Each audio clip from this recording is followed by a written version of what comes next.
G'day, ladies and gentlemen. How are we today? It's Friday. You know what that means. It's time for a sip. Time for your favourite beverage. Unwind after the week. Kick back and have a yarn with good old Batty. That's better. Nothing takes the edge off another shitty week. Ever notice how weekend and weekend sort of go together? So I like to thank my good friend Ben for pointing that out to me. It's interesting the things you can observe when you just kick back and interesting. Speaking of observations, we're going to make quite a few of them today. It's going to be another exciting episode for all involved, but you know, whenever we have our wonderful guest, Troy Thompson on, I think it's important to remind the world of how conspiracy theories are created by the mainstream media as well.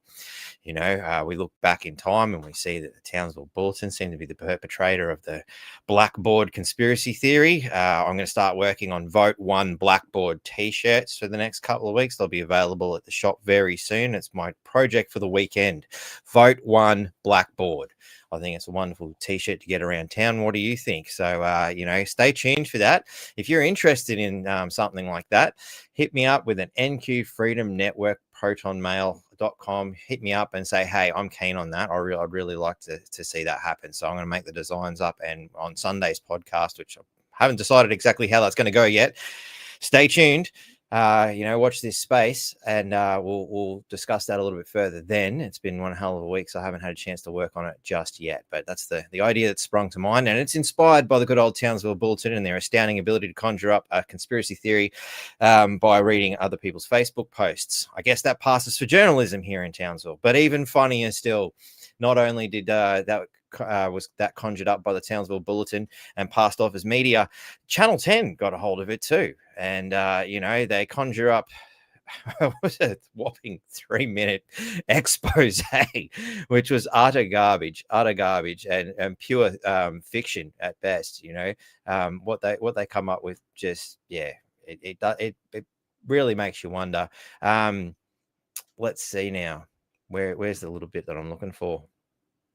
Oh, look, we'll just go with this. But Troy Thompson has plenty of support, including those from the fringe online platform called the North Queensland Freedom Network. Its podcast host has denied any suggestions that a special guest with his face and voice disguised under the name Blackboard was in fact Troy Thompson when we made this phone call last week. We're trying to confirm if Blackboard, the guest on Friday's episode, was that Troy Thompson? You guys are so bad at your jobs. He hung up. Accusing 10 News First of peddling a... So, yeah, that was their response, obviously. They needed to do another expose to cover up the other crappy expose. It was bloody astounding. Oh, you can't make these things up, ladies and gentlemen. You just can't make it up. So now that we've pulled the pants down to the mainstream media and exposed them for the fraudulent excuse for media that they are, let's introduce our guest. G'day, Troy. How are you, buddy? Good, Mark. How are you? Yeah, not too bad, mate. I'm looking forward to a run of Vote One Blackboard t-shirts. What do you think? It's popped into my head. I did my How to Vote cards today, and I thought, mate, that would have been great to put on there. Stick my name, we'll just put Blackboard. They'll all know who it is. Just ask Channel 10. That's it. Mate, it's one hell of a show at the moment.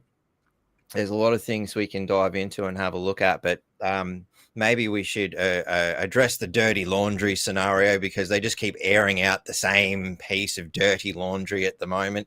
Yeah. Let's bring up, you know, we've got the crime and corruption statement themselves. Like, you type your name in at the moment, and that's the first thing that pops up on a Google search. Isn't that amazing? Absolutely amazing. I think we surpassed 100 front pages the other day, so we're going all right. Oh wow, they love talking about you. That's for sure. Yeah, it's no longer called the Harvey Norman paper; it's the Troy Thompson paper. I should get revenue out of it. The Harvey Herald. Oh, mate. So, yeah, they've got your little thing up here. The Crime and Corruption Commission is currently investigating a number of separate allegations relating to the former mayor of Townsville, Troy Thompson. The investigation is close to conclusion and continue pursuant to Section 16, irrespective of Mr. Thompson's resignation. The Crime and Corruption Commission disclosed information relating to the investigation to the Honourable Anne Leary. I don't know if honourable is the word I'd use, but Lay MP. Thank you. Pursuant to Section 60, number 2 of the Crime and Corruption Act, to assist her in carrying out her functions and duties under the Local Government Act 2009. Until such time as the investigation is finished, the Crime and Corruption Commission does not propose to comment further. Seems pretty reasonable. That's straight from there. But of course, the ABC and various other outlets have other ideas, It's finished but unreleased. Obviously, this is shocking and it's aghast. And I actually come across, a gentleman today who I had a wonderful conversation with, and it was unfortunately one of his big questions. And, but he had identified who I was and had found the channel as a result of all these things. So I applaud him on his ability to actually conduct some research. And when he seen me, he was just keen to pick my brain.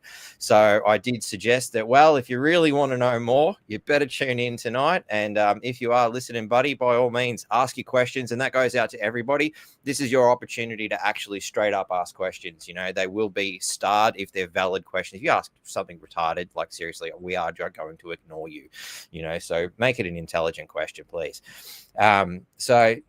Obviously, the standard narrative that we're seeing is, why won't Troy release it? And it's up to Troy to release these bits and pieces of information. Now, not only has it taken him some 20 bloody months to come up with a solution, and isn't it convenient that it happens to be right at election time, posing, the ultimate question, is there something going on behind the scenes at the CCC?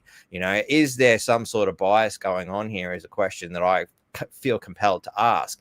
But 20 months, is that correct? It's taken close to, yeah. You want to be in a hurry. No. Look, for what it was, and to be quite honest, it's quite trivial when you think about the things that are going on in the world and in politics, and you talk about floods and you talk about all this other stuff, and they're worried about some pre-election comments. It's silly sort of fodder. But that aside, I've been asked, I would say at least 50, 60 times today online, on the radio. Every time a camera's pointed at me, can you comment on the CCC? The answer is just flat out no. Because if I do, I breach the code of the criminal code. So the Premier even came out and said, Troy Thompson needs to release the report. No, I can't, because I breached the criminal code.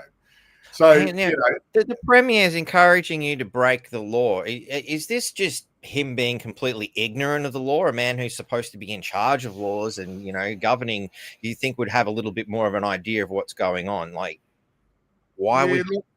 I think it's more just bully boy tactics. I'll be honest. I'm the one they don't want in, and they've demonstrated over the last 20 months that they have to remove me before I start throwing things out. And that started to happen, and it's getting some traction, and now they're very worried. And lo and behold, I put a complaint in before I'd resigned. I put a complaint into on the Minister and the Premier for pushing the CCC report, because I was told from day one, when the CCC first came to me, hey, don't talk, let it happen, we'll contact you when and if it's over, and that's that. But the media, the Premier, the Minister, Nick DeMetto, Adam Bay, all of these people have been out there pushing. We want results. Townsville's stuck. Townsville's not stuck. The Minister put me in suspension. I could have kept working. There's no reason. You don't say, oh, look, I allege that you do this, so you can't work. Yeah, but we'll pay you. The whole council would be shut down, wouldn't it? Well, you wouldn't pay somebody if you were so certain of the allegations, you'd move forward. So that's part and parcel. But you did right at the beginning when you said, why is it taking 20 months? And then lo and behold, suddenly an election comes and they want to drop it right in the guts of the election. Well, if that's not interference of an election process, so we'll step it back a few steps. So the Minister and the Premier were reported to several overseeing bodies by me for the interference on a Triple C investigation, because I was instructed early on from my lawyer and barrister that it must see its course. Yeah. It obviously got to a period, and I said, look, can't do that. They got that letter from the Triple C to say, hey, look, you're being investigated for interference. There's been these allegations. They're not step down. They're not getting paid on the seats, but I am. So they then put a show cause on me. As soon as the show cause came, it was very clear that the minister, we believe, had unlawfully gotten information from the Triple C on an ongoing investigation. That's like saying, hey, CIB, can we have all your evidence on this guy because we want to put it out to use it against him to throw him out of office. That's totally unlawful. Anyway, they went through that. My lawyer said, look, you got two options. If you respond to the Triple C or the minister through a show cause, they'll terminate you. They'll use that as you've accepted the information, they'll terminate you. The recommendation to me was resign. They can't do anything. They can't disqualify you. So I resign, which triggers a by-election. Now they're saying, now at no time between that period has the Triple C come forward and say, hey, we finished the report. Here it is. Let's go. Yep. Now we're in election period. Just on that note, was anybody else screaming for the results from the Triple C prior to you resigning either? Like, I mean, personally, I'm like, why can't you finish this? Like, there's a question we've asked here on this network several times is how does this take so long? Why is it being dragging out? Again, that seems like they're just using that as political, fodder in itself. Surely they can't be that slow at their jobs. Like, I mean, if the rest of the world operated like that, nothing would get done. Well, when you're trying to find something that's not there, I mean, you've got to prove criminality and intent, and there just isn't any. So that's the hard part. And in all honesty, everybody knows that Triple C and police, if they find something, they're on your door. Yeah. Right? And look, even if they were on the door and they charge you, you still got to go through and prove yourself innocent. It's not. It shouldn't be guilty before proven. Proven you're guilty before innocence is proven. You're innocent. We're in Australia. And that's what's happening with this government is I've pointed the bone at a few things. I've identified a few things. And all of a sudden there's this speed to get information out. Nick DeMeadows come down and said, that's got to be released. Of course you want it released because you want to win. So you've got to put every obstacle you can in the way because I can beat you. It's a Melbourne Cup field. He's the only one who makes the weight in a field. At the end of the day, you got Anne-Marie Greenie. Well, no one really cares. I mean, you just got to look at Division 3. It's not kept. No one's going to vote for her. So what you want to do, take out the biggest obstacle, Troy Thompson. So as I keep saying to people, if you really want the answers and you want democracy to prevail, look, you can either put in any of those other candidates and they're going to go with the flow, accept that everybody keeps getting rate rises, get blowouts, or you get somebody like me, whether you like me or not, I'm going to ask the question and say, why did it cost us that? Show me. Where is it? Let me show the public. And that's what it comes down to. But they want to stop that. And you're dead right in that sense that even if they come through and they do their investigation, cool, they've come out with their results, wonderful. It's just like the police doing an investigation. Well, they've made their conclusion. Now they lay their charges. Now it's time to go to court and let's actually have this stick. And for anybody who's been in court to see, people lay down charges and go and charge through, it doesn't always work out the way they think. When the defense comes in and points out that actually you've done a really bad job, and I've seen cases just thrown out because the prosecution from the police was so bad that even the judge was like, "What are you doing?" And I can imagine the same could quite be possible with this Triple C investigation. Once it goes to court, just because they've come up with some determination and their version of events, it doesn't make it so. Look, and that's part of it too. You got to remember they had a report or reports on me. So they've acted on that and they've investigated. Now, 6.8 million documents have been gathered, 29 witness statements. 12 over a couple of things you said here on the North Queensland network. Well, it was in the paper the other day, and it is part of what makes up this. Now, this is what they've done. They've got all sorts of reports, be it army or business or health or whatever. They've gone and got all these reports and they've sat on them. Now, if they've triggered anything, they would act. So, and this is what it is. And my belief is it's gone in front of the minister. She's interpreted it differently and said, we can move on this. We'll do a show cause. We can get rid of him finally and move forward. And then lo and behold, I've said, see you later. I'll resign. Let's go to a by-election. You can't disqualify me. Well, the next day she came out, didn't she look like she'd been slapped with a banana? So honestly, it's the funniest looking face you've ever seen because she was like in total shock, and you could see that. Yeah. Because she was expecting to have her way. Yeah. And look, this whole process, you've got to ask why, based on the allegations, why do you need to do this to an individual in this way? Because really it is a nothing. It really is a nothing, these allegations. And it's not like you ran somebody over. It's not like you've assaulted somebody in the streets out front of a pub, like some of our local government ministers have been accused of around here. You know, we've had local MPs banned from the city for punching on out front of the Mad Cow, for instance. You know, Labor representatives, I believe. You know, that just sort of goes under the radar with a couple of little posts here and there. One comment from the Bulletin, and she's over. You misstep a few words and look at the freaking bullshit. Like, wow. Yeah, and look, that's the part of, you know, at the end of the day, they've got to prove intent. And our suspicions are they've gone to the minister and said, look, and the minister's gone, well, we've dragged it out this long. We can't just then throw hands up and say, come back in. So they've used it as a show cause. And then, you know, as the chatter goes, the councillors don't want to work with me. The councillor don't want to work with me. Why is that? Because I'll throw stuff up that they don't want to answer. You know, council now, these days, local government is about compliance. It's not about representing ratepayers. That's what it's become. Let's be compliant with the Local Government Act and the bureaucrats. Well, look, whilst I appreciate there's laws and compliance, if I think there's something wrong, you know, $800,000 blowout on a Wedgwood, then I'm going to say, hey, hang on a minute. Where's that other money gone? Yeah, and that's the truth of it. They're spending millions investigating me, but we've spent hundreds of millions extra on a water pipeline.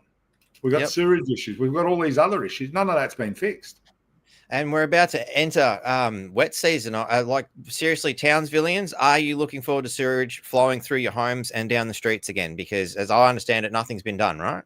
No, nothing at all. And look, it's very interesting. I had a resident come to me and I put out a whistleblower call recently.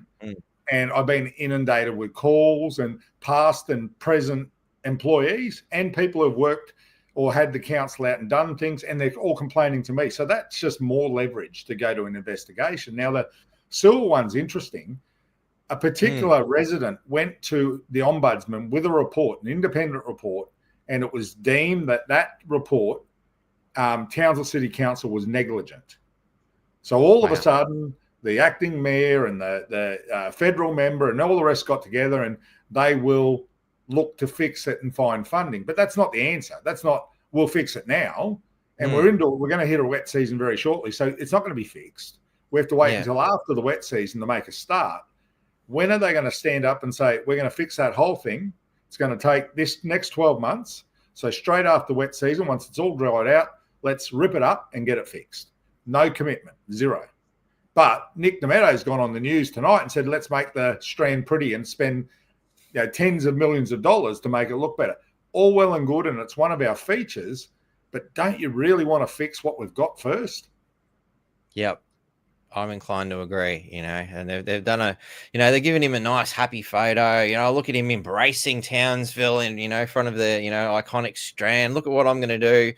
I don't know that it's really worth reading at the end of the day. I just thought we'd bring that to people's attention. But what I found interesting now that you've brought that up, actually, because I obviously it's all over Facebook, it's the big push. You see, he seems to be Townsville Bulletin's fanboy in some ways, or they're fanboying him, and I noticed there was these comments that are from the general public, I've picked out a couple of choice ones here.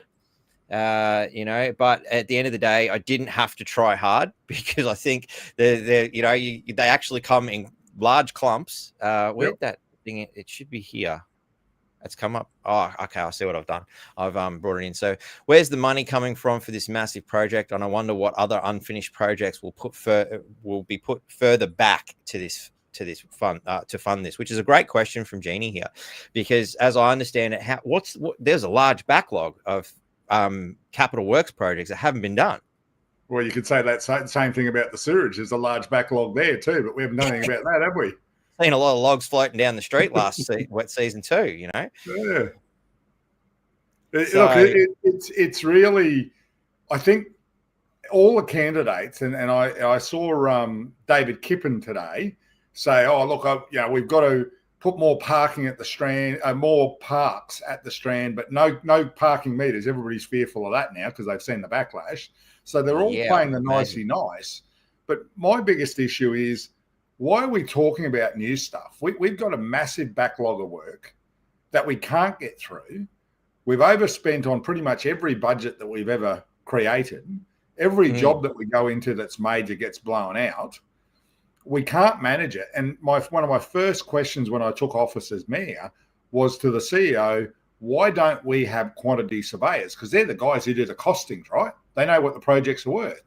And the answer was pretty much, because we've got consultants for that. Well, we don't need to pay consultants 5 times more if we've got our own employees to do it. And this is the waste of money that goes out. And one of the questions I put up to people today was, we can see publicly the over $200,000 spend in council through tenders. What we need to see is the under $200,000 spend, because that's 50 times more. But there's lots of little contractors earning $199,000 over and over and over and over again. So we need to have visibility on every dollar spent. I agree. I'm going to put up just a few comments while we're doing it. Some people believe that he's being backed by the LNP. He's still intent on putting parking meters in, as you stated. And he's clutching at straws. The general public, and you can see. I mean, I haven't doctored this. You go and have a look and look for yourself. This is a genuine grab, and I've just kind of gone grab. There weren't many positive comments towards Nick's wonderful idea from the general public on the Townsville Bulletin's page on Facebook. Go have a look for yourself. So you plan to transfer something that doesn't need transformation and do it your own way without community's key points. Sounds like the exact person Townsville has had for the last couple of decades. Can definitely understand why people are flocking to vote. One's pushing the rock pool, the other's the Strand. Yep, go Team Hill. That's interesting. He's now been lumped with Team Hill. That's not me. I'm just reading it. Greg Gilbert, this clown couldn't run to the shop. Little known, one of the biggest municipalities in Queensland. Let's see an audit and review of the spending first. This is what the people think. How about some decent road and access for Division 1 and 2 before we revamp the Strand again? If it's not broken, don't fix it. Look at giving Northern Beaches another road into town. Here's what the people want, and they're just going with flamboyant ideas. Let's make the Strand look better than it already does. I understand it needs a bit of maintenance. There's some problems and whatnot that needs to be addressed, but like you said, sewerage, parking, road access, they're filling out the back end out near Fairfield there. We've got a shopping centre there that flooded, and they're continuing to develop on that same site, which is another big question. Who's ticking the boxes for these kinds of developments?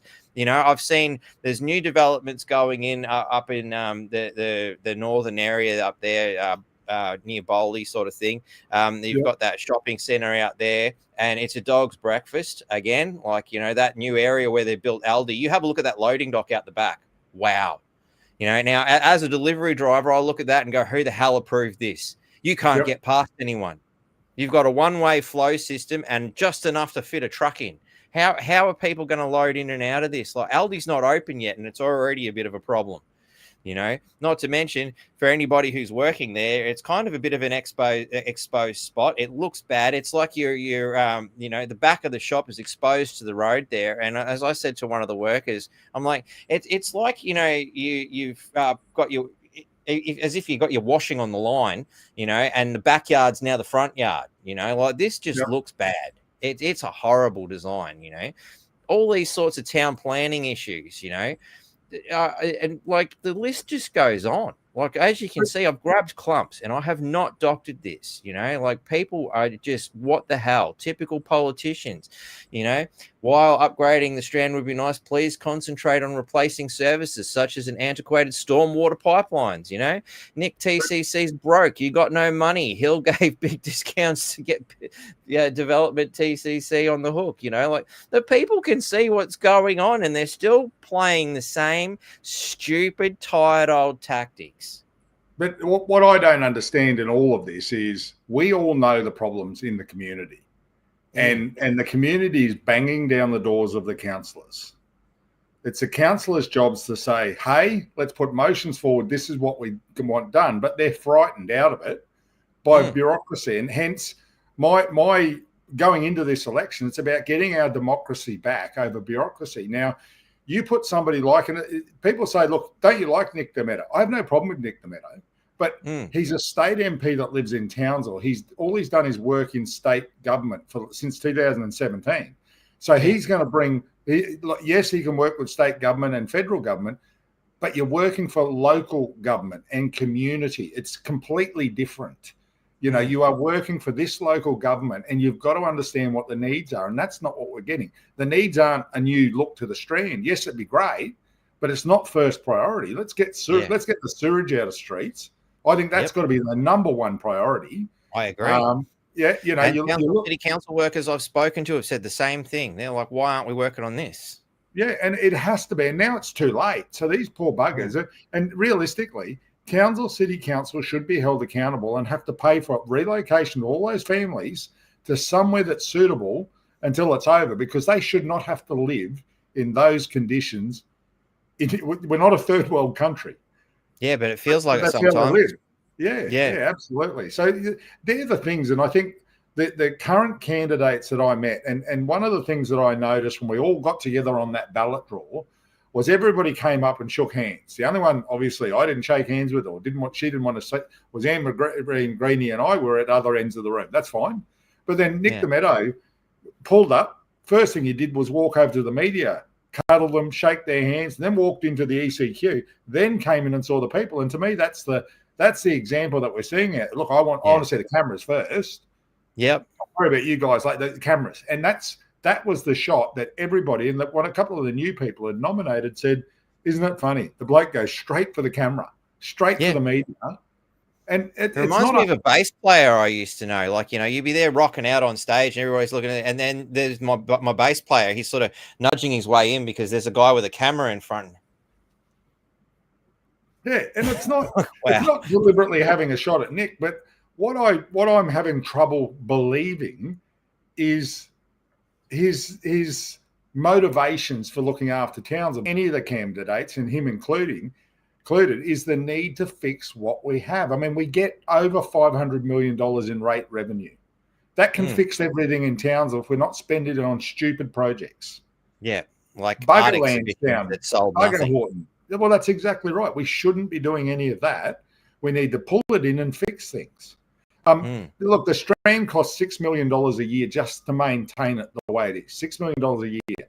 What I can say, out of about half of those businesses along there pretty much pay the fees for that along the Strand. So when you think about the businesses, the high rises and all of that, that money in that area pays for the Strand anyway. So what, are we paying doubles on it now? Because that's what we're getting hit with the excess rates. Exactly. And that's, you know, another thing that gets drawn up in a lot of questions when these elections coming up is people are pissed off about the rates. Yep. You know, we were pissed off about that before the last election. Now they've gone and they've removed discounts. They've taken away, you know, benefits for pensioners and senior citizens and whatnot. You know, they've dialed everything back, and then they've jacked everything up on top of it. What a kick in the guts to everybody who's already struggling at the hands of a horrific excuse for government over the last bloody couple of sessions. You know, and it's a Liberal and Labor job. They've successfully combined their skills to screw the country here. You know, they've left us all hanging. And there is an overlap. Townsville's the only regional city that has 5 standing MPs overlap it. Standing state MPs. No other city in regional Queensland has 5 state members overlapping it. My belief. Can you explain that for the people who don't quite So if you comprehend? think about Townsville as a whole, you've got Burdekin on the edge, you've got Hinchinbrook on the edge, you've got Townsville, you've got Mundingburra, and you've got Thuringowa, right? Cairns has got Cairns, Mulgrave. That's it. Do you know what I mean? It's not rocket science. So they're strategically positioned around this. So anybody who wins Townsville generally gets 4 of the 5 seats. So that will push them into pretty much the election. We saw what happened. All the lefties went out and all the righties came in this time around. And that's how it's working. But now, can you classify Liberal as bloody right-wing these days? Like, well, I mean, George Christensen walked away calling it socialist light and socialist insane, as our major options. So it seems like, left and hard left. Well, and that's the thing. So you got 5 members of a state government. State government overpower, they're the local government act. So they have the local government department who tells the employees of the local government what to do and how to act. And then you've got Townsville ratepayers who are paying our bureaucrats who are reporting back to the state. It sort of doesn't make sense. They should be delivering the message to the community, not back to the state government. The state government, Brisbane politicians don't belong in Townsville. They shouldn't be here. We have to run and govern in our own right, and we're not given the opportunity. That's what they hate about me, is because what I'm saying is, hey, bugger off. Let us do our thing. Let's spend the money on what we've got here in Townsville and make it a better place to live. It's going to take us a couple of years, but we can get at least the standard of living up in the rates that we pay without increasing them, but removing those big projects, the vanity projects, I call them, like Lansdowne and all of those, Smart Precinct and Townsville Enterprise. Get rid of them all. We don't need them. We can do it ourselves. Yeah. So I've got one question starred here. It unfortunately reads a little hard, but I'm going to try to figure this out. So we've got 3 questions. 1, do you agree that you'll be transparent to the people? I go. I don't think I've been anything but, to be quite honest. If anybody who follows my page, I know that not everybody's on social media, and particularly Facebook, but if you look at the stuff that I've put out there, no one else is doing that. If anything, they're hiding under their desks and they're not answering questions. I think the transparency is there. Don't confuse transparency with personal. This is business and this is government. The people want to know where the money's spent, not what colour the shirt is that Troy's wearing today. What are we spending money on? That's the transparency that people need to understand and look for. That's it. 2, do you agree to hold a 3-monthly audit, allow full disclosure? I'm assuming that's like every 3 months, let's have a look at where their money's going. Look, the problem you've got with audits is consultants. Consultants cost an absolute arm and a leg. By increasing it, there is a Queensland audit done every 12 months on Townsville City Council, but it's only what's put in front of them. So when you see a budget, you see $20 million, say, for Parks and Gardens, but what's Parks and Gardens? What comes under Parks and Gardens? That's the stuff you're not seeing the real ticks tax on. So it's really important to understand that. I 100% agree. To me, instead of asking for an audit that regularly, continue with the 12-month one. But first, we've got to do a full investigation on where's all the money gone, who's responsible, and who's going to be held accountable. Once we get through that process, then we start the annual audits, but open the books up. So when you go to a chamber, this contract's up, this is who's getting it, this is how much we're paying them. That's what Townsville people want to know. How much is Townsville Enterprise getting paid to do activation? Yeah. Right? That's what they want to know, but no one's telling them. And not the little numbers that you're calling. What are they actually getting paid? I'll give you an example. Why? Because Townsville Enterprise aren't held accountable. And I mean, they say they've got KPIs. I remember going down to Brisbane and I was on a advocacy trip with the CEO and the chairperson of Townsville Enterprise. They gave me a booklet, and on my way down, I read the booklet inside out, so I knew what to say to the Premier and all of that. Got there, and I got off the plane, and I said to the CEO of Townsville Enterprise, where did you get these figures from? because they're all wrong. And she said, what do you mean? I said, well, you didn't get them from Townsville City Council, but you're advocating for us. How did you come up with these numbers? Because you're well short. And this is who we've got asking for money. What was the third question? Yep. Sorry, I walked away from that. No, that's all right. I was just while we were on the Townsville Enterprise scenario, I thought I'd just quickly pull this up too, and sort of point out who's the members. Who's the the partners to the point. Townsville Enterprise, Townsville North Queensland, Convention Bureau. So that seems to be like 3 different trading names for the same thing.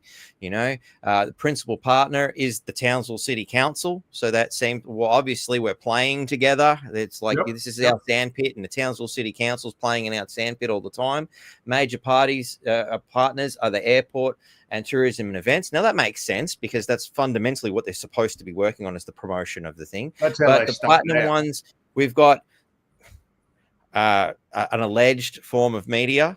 Let's not go down too far or what I think of this particular place. A mining company. And what's SCA again? Sorry. Radio. Say? SCA is radio. Radio. And then we start to look, where am I wanting to go here? Is it to the membership status? Possibly. Well, I mean, where we find that, we've got Liam Mooney, who's on the board, of the thing, which to me seems a bit of a, why is he in the council and Townsville Enterprise on the board? I believe it was Jenny Hill before him. I don't quite comprehend that. It seems a bit weird to me. Well, it was funny because when you first get sworn in, all the councillors are delegated different boards and committees to participate in. My understanding was you go every now and then, they review and tell you what's going on, and then you take it back to council. But what's actually come of it is the councils have injected themselves into these so heavily that they're becoming part of it, which poses a conflict of interest because here's Liam Mooney, for example, and it's not having a go at Liam, but he's gone into Townsville Enterprise as, one of the people involved in Townsville Enterprise, but Townsville City Council's paying, $333,000 annually as a fee to them, and also $1.3 million for, activation of events and anything else that they ask for, they pretty much get. So should Liam Mooney be sitting on a board with oversight, because they're an independent body, allegedly, but here we are, we're sponsoring the whole business. Without our money, they go under. They fall over. So we're basically funding an extension of Townsville City Council. And again, to bring Rocket's question up, like when we say 3 monthly audit and full disclosure, how far does that go? Is this going to include something like Townsville Enterprise, which is costing us a lot of money? What are they spending their money on, and are we getting value for that money? Look, they've gone from 6 people to 15 in 12 months. Oh, wow. Okay. Now, I remember getting a phone call from the chairperson of Townsville Enterprise saying, hey, we haven't been paid. We're a month away from closing the doors. That was Townsville Enterprise. That's how desperate they were. I said, well, let me go and talk to the CEO because I've got to understand what's going on, because here's somebody we've given all of our lollies. We've thrown all the lollies in their basket and they're getting close to hitting the wall. So that says to me there's bad financial management already. But Townsville City Council didn't have any oversight on what's going on in Townsville Enterprise. And that was clear, as I said, when I went down to Brisbane, and all the numbers were wrong on projects. Yeah. So there is no communication. They're off doing their own thing. Every time something good happens, Tel puts up their hand and says, we did that. We did that. That was us. Did they? Well, that's exactly right. It's like a touring band said, hey, we'd like to come into your town. Look at what we did. Like, what you... And when they talk about the tricky words like visitor economy, they say there's 100 hotels in Townsville, and each of those hotels have 50 rooms. They're basically adding the numbers up that 100 hotels are fully booked with 50 rooms, and that's what we took over that event. No, most of the hotels in Townsville are full of social housing people. So it's not the case. There you know what I mean? So this is manipulative data. Yeah, very much so. So there's because when I question them, and I questioned them really hard. I asked the question, where are you getting this money? We average it. Well, hang on a minute. you average it or you get the numbers from hotels, because the only way you're going to know what that turnover is, they need to tell you how many people they've got. It's an honesty-based system, but it's more honest than guessing. Yeah. And that's what's happening.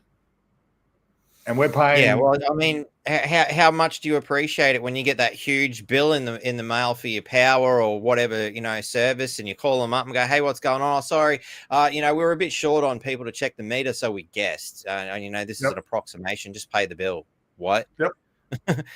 Thanks, guys. Like everybody loves that. It. Come on, But we'll get back to Rocket's question because sorry, you go.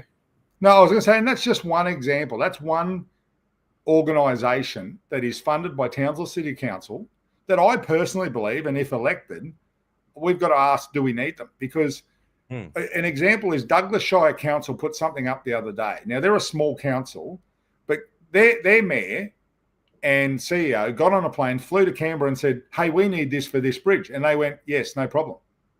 So why can't Townsville City Council do that? Why do we need 15 people in another organisation to tell us what we need with the right numbers? We don't need an organisation to do that. We've got 35 people in communications. Why do we need somebody else to advertise Jelly Roll coming to Townsville? Got me stuff. I mean, I've worked in the entertainment industry here in Townsville in various different shapes and forms and with various different people, and I can't say that I've ever heard any one of those entertainment providers of services state, oh, we spoke to somebody from TAL, or TAL helped us in this way or shape or form. Like, it's like they're just there to say, hey, look what we did, because I've never actually seen any evidence of it. And in fact, when I first came up here, over 8 years ago now, and I was working for the Lame Stream, and I'm like, so what the hell is TAL? What is it all about? We go and we interview these people every now and then, and they're all very well, well dressed and whatnot, and they talk a lot of waffle. I'm like, what the hell are they doing? What is all this about? And even the mainstream were like, look, fundamentally, the throw was they're supposed to be, encouraging tourism and getting people in. But in actual fact, we don't really say it, publicly, but in actual fact, they do bugger all. But do we need them? At the end of the day, if you're running a business, do you start another one and throw millions of dollars in it, not getting real numbers? Because in a real business, you'd know exactly what's coming back to you. Townsville has no idea what's coming back to them. Exactly. And I mean, I've had that conversation with council workers too, and they're just like, look, the decisions that are made here, if this was a business in any other way, shape, or form that wasn't government, people would lose their jobs left, right, and center for the dumb shit they do. But here, it's almost impossible to leave your job. You can waste money like it's going out of fashion, dumb decision after dumb decision, and they just keep getting promoted. Yeah, look, and there's the concentration and the support from the community has gone from council. They were looking and hoping that this last election that these councillors would represent them. Well, they've basically been swallowed up by the bureaucrats, and we've lost our democracy. And the only way you get that back, and I'm not saying it for me, but you vote me in and you watch them all put their hands up, throw it up and go, not again. Really? We've got to deal with this again. We've got to answer questions we don't want to. Really? Why do we have to do that?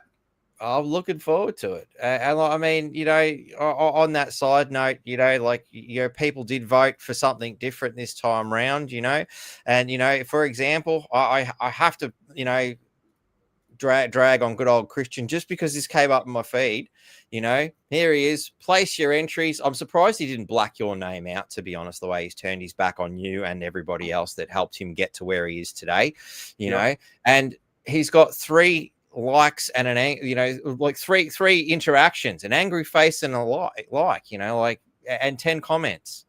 Well, probably wow, talk about public support, mate. Like, I mean, Struth, you've turned your back on so many bloody people. It's any wonder, But he's short and sweet, get to the point. And again, this was somebody who, before the election, I'm there for the people, said all the right things. We believed in him. I believed in him. He used to come on this podcast. Now he wouldn't give me the time of day, and it took all of a few weeks, before he was like, if I don't go along with it, they'll do to me what they did to Troy.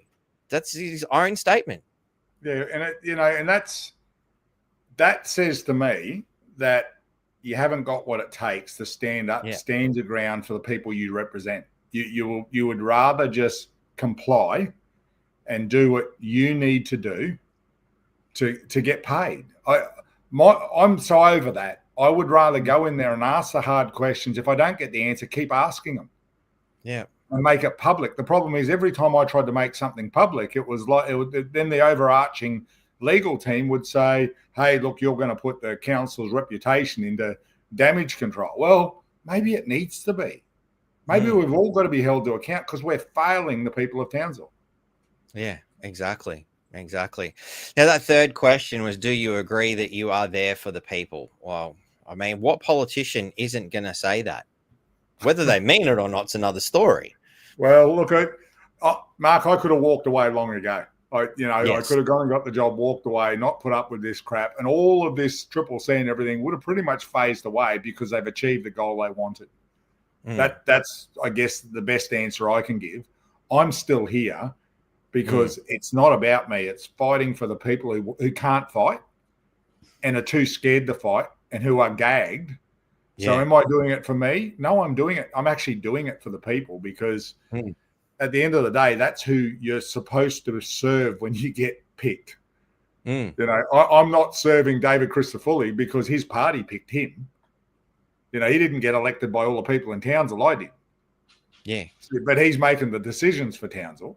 And if I look at each one of those 5 state members, collectively, they might get the same votes that I got. But individually, they got nowhere near it. So, you know, you've got to put that out there and say, well, look, this is the people, this is the amount of people who voted for me. Give me the opportunity to prove it, and don't stand in the way. This time, if I win, what I can say is, hey, guess what? More people voted for me this time, and if you say no, I'll make sure I tell them all you're saying no to them. Exactly. Because you're not saying no to me anymore. You're saying no to Townsville, and that's the power of voting me back in. Is whenever you want something, you say, hey, Troy, this is what we, the people, want. This is what we're electing you to do. I take it to the table. And if the councillors say no, well, we're going to have the parking meter debacle all over again. Exactly. I'll be taking time off for 2 weeks. Oh, it was a question I was asked of me by of the, you know, same fellow I had a yarn to today. He's like, you know, what was the go with this parking meter stuff? I'm like, wow, mate, there, you know, just down the road there's a shipping container with them all loaded in there. They bought them before the last election, thinking that Team Jenny Hill was a shoe-in. You know, obviously they weren't going to put them in right before an election because they ain't going to win with that kind of a strategy. No, we'll do it right after the election. And then we've got 4 years for the dumbass little grunt voters to have forgotten about it. That's how much they think about you. That's what, you know, you, the voter, if we can confuse them by doing all the horrible things right there in the first year, and then we'll play a whole bunch of fluff games for 3 years and you'll all be mesmerized by our brilliance. Whoa, big magic. You know, that's what they think of the people. You know, and old mate was like, what, really? I'm like, yes. You are a cash cow to these people, and they are milking you. They abused you all this time, and then right before an election, they come up and give you a little bit of a pat and a tickle on the balls. That's how they treat us. Yep, and that's what's changed since the latest election. So the elections back in 2024, all the newbies went in on the transparency and accountability, right? What no one had ever seen before, because Jenny was like the Gorbachev, you know, behind the Iron Curtain. Nothing was coming out. No one knew anything. So all of a sudden, snippets of information started to arise. Everybody read my diary every morning because they said, oh, I didn't know they meet with them. I didn't know he did that. And we were starting to talk about the spending, what was going on, where we're going to go. Suddenly, the overarching body, the operations, closed the gates. Said, stop talking about that. We'll be held accountable if they find out how much we actually spend. And I kept talking about what we're spending, because ratepayers vote you in. Ratepayers, and the great thing about what's transpired over the 18 months, as much as people say it's diabolical, is we're now aware as ratepayers and residents of Townsville, we now know what we want to know. You know what I mean? We know what questions we need to ask. We're not stupid. We understand that we spend this much money in our rates. I want to see where it's going. You talk about a place called Tell. What is it? How much is being spent? I want to know everything. Council believes you should know it's going to tell, and that's that. Yeah. People are too smart now. They've got a taste of it, and they want more, and they should want more. They pay exactly. for it. And I think that's the big danger that you seem to represent to these people, is that you're giving them that which they want. And as we're seeing through the election campaign right now, I'm not seeing anybody else coming out and making the kind of statements you're making, you know. But before we move on to that sort of thing, Joanna had a question here. Why are there so many candidates this time?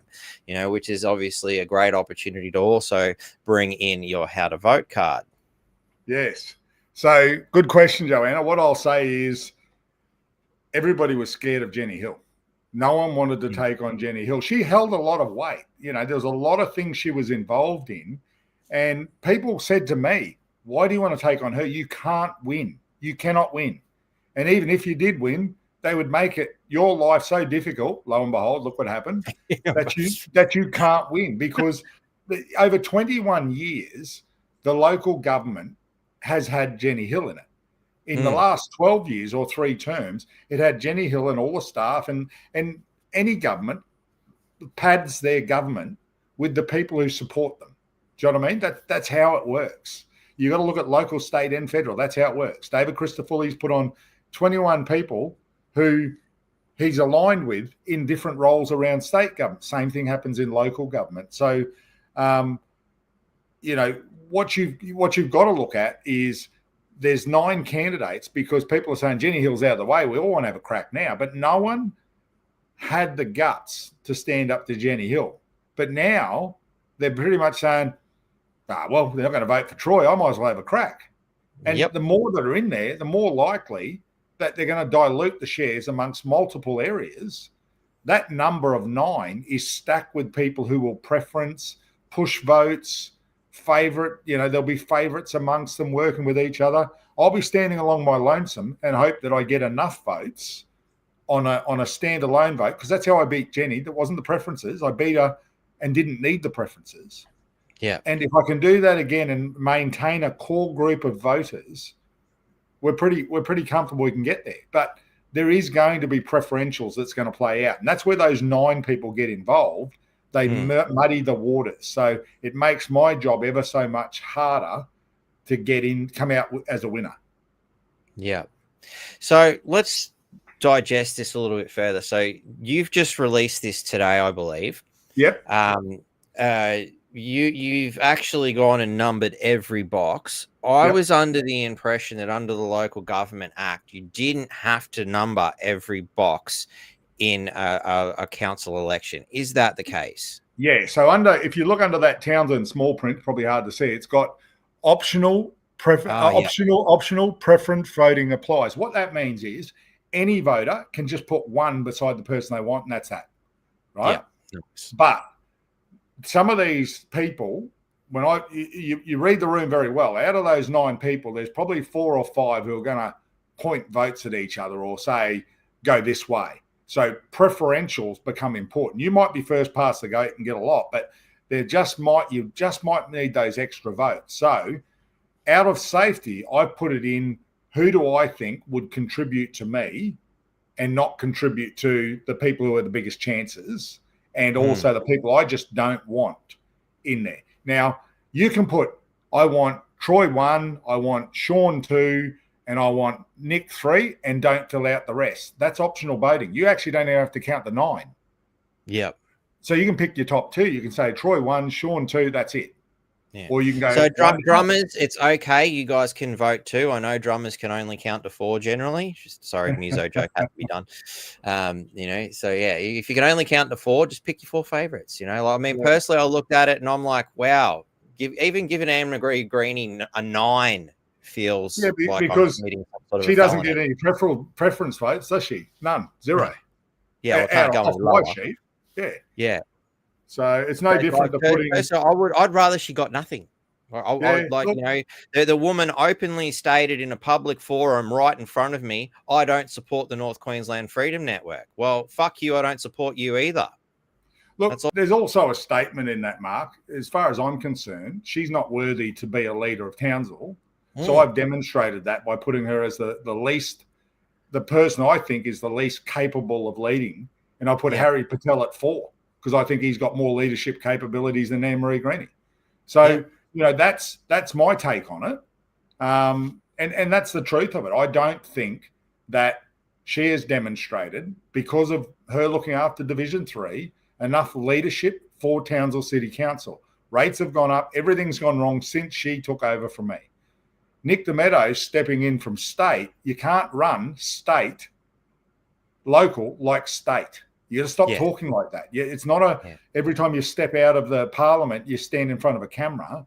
You're actually out there doing work. It's not camera follows me around everywhere. We're doing work. Well, supposed to be anyway. Well, that's what we're told. You look at that field and people have said, who's who? I don't know who's that. I didn't know half of them. I walked into a room. First name I saw, first person in the room was that top guy at the top, Sean Gleeson. And the first thing that came to my brain was Dan Gleeson. He's royalty in council. He's no relation. I thought Jackie Gleeson myself. I was thinking Cannonball Run and not what's a Cannonball Run? Sorry, Smokey and the Bandit. But lovely guy. He's 25. He's a youth worker. He's been down and out. He's come out the other side. Nice enough young guy. And look, we got to talking. He was as nervous as a kitten. First time he'd ever been on TV or an interview. Wow. And he said the cameras stood at the door and said, "Oh, do you want to come here?" And it sort of looked like, "Oh, hang on." I said, "Mate, don't worry about it. Just be you. Take some breaths. Take some time. Think about what you say, and just take your time. Say what you want to say. Don't be controlled. If you answer it once, they don't like it. They'll ask the question a different way to try and get a different result. So just be mindful of that. And unfortunately, they're the things that people don't take into account. Yeah. So when you see a polished politician, and that's what Nick's very good on camera because he spends a lot of time on camera, right? But he's done it since 2017. You would expect nothing more. And he comes from a background where that social interaction was very important in his previous employment before the Katter Party sort of brought him in. But then I look at, people say to me quite often, you can put people in front of a camera, they're reading off a sheet, they know what they've got to say, and that's it. Put them in a live environment, and they fall to pieces. Yep. I don't see them queuing up here anymore. No, I hate reading off sheets because I'm like trying to remember my notes, so I just throw it away and go, you know what? Ask me the question, I'll answer it. Yeah, nice. And you don't see that very often. Yeah, generally I don't have a note here. I'll have to take that on it. What was it? Take that on notice. Yeah, I'll take it on notice. Yeah. I think we're all sick of here, and I'll take that on notice. Yeah, and do you know your shit or not? Well, you either do, and when people say to me, when I hear that from a politician, what I've learned in my short period of time was that what that means is you've been in workshops, but you don't want to tell the people. Yeah. So why don't you just say, hey, look, I can't tell you because I've been told not to. I know that would be honest. Well, sorry, I can't discuss that. That's something the operations, and throw it back on the operations team because they're the ones holding out. Yeah. Well, that's it. Well, I can't answer that. Operation teams held it up. But if you email this guy, ask him and put his pressure on him, that would be the responsible thing to do, So, but look, what's concerning me about what you said there about Sean is that instantly reminded me of a Christian Price. I've got footage here where I was, helping him, and he had bloody 20 goes at just saying one line. And here I am prompting him, helping him because he'd never done anything before. I'm like, yeah, he's a nice guy. Let's give him a bit of a help, But he was hopeless, but as soon as the pressure came on, you seen that hopelessness manifest. Yep. So, I don't know Sean. I've never met him, but that's the first concern I have based on that sort of. He seemed a bit afraid in what you're saying. So I invite Sean to come in and have a yarn, as far as I'm concerned, if you want your name numbered in any way, shape or form, you're going to have to come talk to me. Yeah. That's my attitude. Right? I've never met the guy before in my life, but straight away he come over, shook the hands and, how you going, mate? And I thought that was great. And I said, how are you finding it? He goes, it's all new. I don't understand media. I said, look, I wish I didn't. But, at the end of the day, you got a crash course. Yeah, actually, it's my brother explosive course. But you lump with what you lump with. So Yeah. you learn on the run and you learn to manage. I said the big problem is you make a mistake, you word something, they'll use it on you forever if they don't like you. Just be yourself. And that's the hard part is, you're going up against people who are seasoned in communicating. They're taught and even the best communicators come undone if they get the right round of questioning. And I say that because in a live event, I'm comfortable that there are people there that would struggle. Put them on the spot, they struggle, and I've seen it. So we're all the same. We're all human beings. We make mistakes, but there is a narrative in the media. But Sean's a lovely guy, and I thought Chris Paulson's very good. Chris Paulson's he owns Thai Smile at Warina. Is that your number? Yep. So that's number 3. Again, I'd like to understand a little bit more the motivation of why, obviously Sean, you've only just met him, but you've given him a number 2. Is there any other motivation behind that number 2? Look, I think at some point in the future, this voting public is going to transition from the older generation to the young generation. Right. So you've got to take that. And the one thing that I learned going through this process was you don't get votes from young people when you're somebody my age unless you start communicating with them and talking with them and understanding what they do. And why not start bringing young people along for the ride? Get used to talking to people, get used to being in these events so that you're ready, maybe the next term or the term after, but start getting involved. And what I could see out of Sean was he's a nice guy. He's just having a crack, but he's having a crack. You know what I mean? He's a youth justice worker. He worked at the correction centre. So he sort of understands what's going on from that level, but he also understands how he's treated, all those things. So, I put him down because I found more honesty out of him than some of the others. Then you look at, because I'm not going to go for the people that I think shouldn't be represented, and I look at Anne-Marie Greenie and Nick DeMeadow and Paul Jacob and David Kippen. Well, they're all part of political parties, and they might say that they're independent, but they're aligned, or they've been part of CAP, or they've been in Team Jenny, or they're a Labor member, or that's the stuff. I find it interesting that Paul, and not having a shot at Paul, he is a Labor paying member. Yes. But he's put him down as an independent because Labor's not sponsoring him, to be but he's a Labor person, right? Yeah. So, that seems to be somewhat misleading, and that I find that disturbing. I felt a bit sorry for Paul Jacob, since we're jumping around the board here a little bit, but, you've given him a number 7. But, I felt sympathy for the guy because, the council elected him to be the deputy mayor. And as soon as you were gone, he was the next target.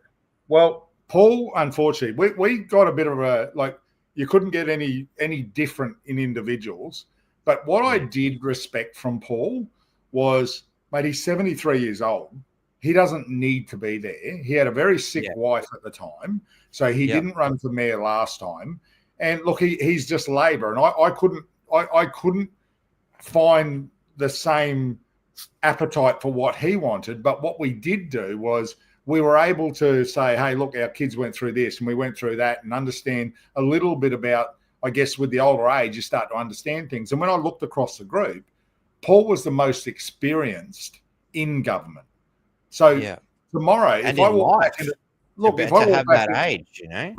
if I walk back into that council tomorrow and I had the choice to pick a deputy mayor, I said the other day, I'd probably pick Paul Jacob again, not because he's my best mate, not because of anything else, because he's got experience. Their opinion in that chamber is he's too fuddy-duddy, he takes too long to read things, he questions too much, but he's doing what he would normally do anyway. But it's not going the way people want it to go. And so for me, Paul's a decent human being who's gone through life. The only thing I have against it is I'm not a Labor, I'm not particularly party orientated, Labor or LNP. So I can't support the party, but he's a human being, right? Yeah. So that's why he's 7, not 9 or 8. Nick De Meadow is party. And even when he says, I'm not Cap, well, Michael Pugh and all them are walking around with his signs. The Kata membership are doing all the work for him. So he might not be Cap on his name, but they're doing all the work for him. You know, I find that rather deceitful, you know, to claim you're independent. Obviously, the independent word seems to be, oh, that sells quick. Let's all claim we're fucking independent. It worked for Troy last time. Like they're just looking at a sales strategy. They're not actually really meaning it. And that is very deceitful. You know, Anne-Marie Greenie, again, she may say she's independent, but she's hung around Labor cronies and gone with Team Hill and all that for so long that I'm sorry, that's going to rub off on you in some way. And her attitude towards the North Queensland Freedom Network, openly in public at the mirror meeting on Magnetic Island, told me all I need to know about her attitude. And you may not be directly affiliated with Labor, but geez, you act like them. You know, again, like you said, her husband's a Labor member. There you go. So, I mean, you know, it's guilt by association. They're literally in bed together. But, you know, you can't go from, you know, 18 months has passed since the election, but she sat with Team Jenny Hill for, 2 terms or whatever it was?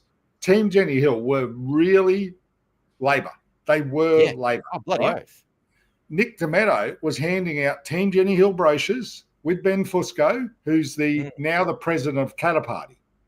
So the head of the person who ran for Team Jenny Hill is now the president of Kata Party. You can't tell me they're not linked. And when I looked at that, pull the numbers out of the box, they might throw a couple of lollies at each other in the newspaper, but they're standing almost arm in arm in the corner. You know, so you get what you get. If you want to vote that way, then assume that you're going to get the same government. But you're going to get somebody who's a little bit friendly and likes the camera, all well and good, but you're going to get the same thing. They're going to comply. Yes. And if that's what Townsville people want, then pick your complying candidate.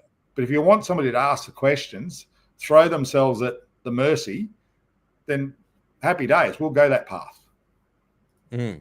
Definitely. And I mean, on the subject of Nick De Meadow scenes, we're bouncing all over the numeric concept here, but you know, let's just run with it, you know, because he's popped up and I've prepared this little thing. You know, Nick's been on this podcast back in 2023. You know, thanks for coming. You know, there's a shot in the backyard of my house here where he come along for a bit of a yarn. You know, nice enough fella. I thought it was nice of him to take the time and come and have a yarn with me.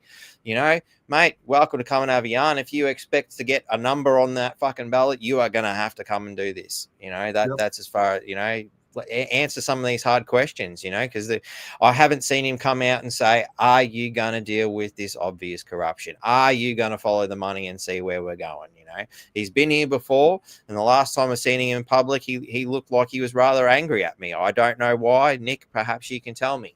You know, I'm not sure what the story is there, buddy. You know, at that particular instance, he was also standing next to white supremacists. And like, I mean, you know, look, hey, they're people too, you know, good on you for giving, you know, for hearing what they've got to say. Personally, they're not friends of mine. That's for sure. You know, and obviously that's the slag campaign that I've seen come from Anne-Marie Greenie is, oh, well, it's not very good for you to be photographed in public with these people. It's like, well, you know, if they happened to be in the background while you were walking past Anne-Marie, would that be inappropriate too? Like, I mean, come on, it's a pretty shitty argument. But you know, at the end of the day, look, we don't support white supremacy here, and we got, you know, the real blackboard, an Aboriginal fella, so you can see how much we support white supremacy here. You know, but look, you know, I'll open this to all the people on that ballot. You can welcome to come and have a yarn and throw your $2 in, except Anne-Marie Greenie, unless I get a formal fucking written apology signed with a nice smiley face that says, I'm sorry for, you know, being so rude and nasty to you in public, you know, and saying I don't support your network. Well, I don't support you. So the invitation is revoked for her and her only. She can get stuffed until, you know, she apologizes. Yeah, look, it's that's everybody's a candidate. We're all human beings. They're throwing their name out there. It is a Melbourne Cup field. There's a lot in there. I don't believe, and my numbering system is based on who I don't believe from the bottom up should be a leader in Townsville. That's what it comes up with. So there are some good candidates, and people have to do their research, but they also have to think about, what are they getting? Are they getting a newbie who's going to be treated the same way as Troy unless they comply? Are they going to get a old hand that will just comply and go with the punches, or are they going to get somebody who's going to stand up for them and fight every step of the way and ask the questions from the community? And that's what I'm not seeing in our current council. Agreed. So let's have a look at some of these other, candidates here. So we were about to get on to Chris there for a second. So you've given him third billing, which is pretty high on the rank. Give us a little bit of your thoughts on him. Look, Chris worked at Queensland Nickel. He was a mechanical engineer. He works in the mines, and his wife and him own, I think it's Thai Smile Restaurant at Warina or Otto's. So, he has been around a bit. He's always been a support, at a distance, and just another decent person that's having a crack and putting his hand up. But again, what you hear about how council runs and how it actually runs, there's a long lead in preparation. I wish I had time and knowledge of what I've got now. Going back in, I feel very comfortable in going at them. Somebody like Chris, it's a wonderful thing. Yeah, well, and look, you can be torn to pieces when you're a newbie and manipulated around. Well, they won't manipulate me, but I can certainly see Chris or any of those newbies could be pulled around. Yeah, which is a bit scary. And it's not disrespectful of Chris or anybody. It's just that's what people unfortunately have to absorb. Well, I'd like to think that the people who are putting their hand up claiming to be independent, which is sadly all of them, but, who are genuinely independent and never touched this before, have been paying attention to what's happened to you and are aware of what, if you're going to stand for, high morals and integrity, what is going to happen to you if you, don't stand for their same old. Now, your number 4 is Harry Patel, who was the only other candidate in a 3-horse race last time round. It was Harry, yourself, and what's the Dictator Hill, for lack of a better term. We'll go with that today. Well, look, Harry's Harry. He's an ex-nurse. He's in his 70s. He's a musician. Goes out to all the old people's homes. He got 10,000 votes, which is unheard of in a 3-horse race. Generally, somebody gets a really small amount, but it was Jenny Hill, Troy Thompson. Don't like any of them. There's Harry. So, that's what it was. Now, but you're right. Harry put his hand up. Harry's put his hand up 4 times now. Harry's a bit of a shapeshifter. So if you come up with a good policy, he'll say, I like that policy, and this is my policy. But then if he hears it from the next one, that one's a good one too. So, you got to be mindful of that. But respect to Harry, because he stood up with Jenny Hill. I remember standing beside him and him saying, I don't think we should do this, and he stood his ground. Great. Yeah. And he's a lovely individual. Regardless of his capacity and capability, I picked Harry on the basis of his strength to stand up, regardless of what people think of him. Yeah.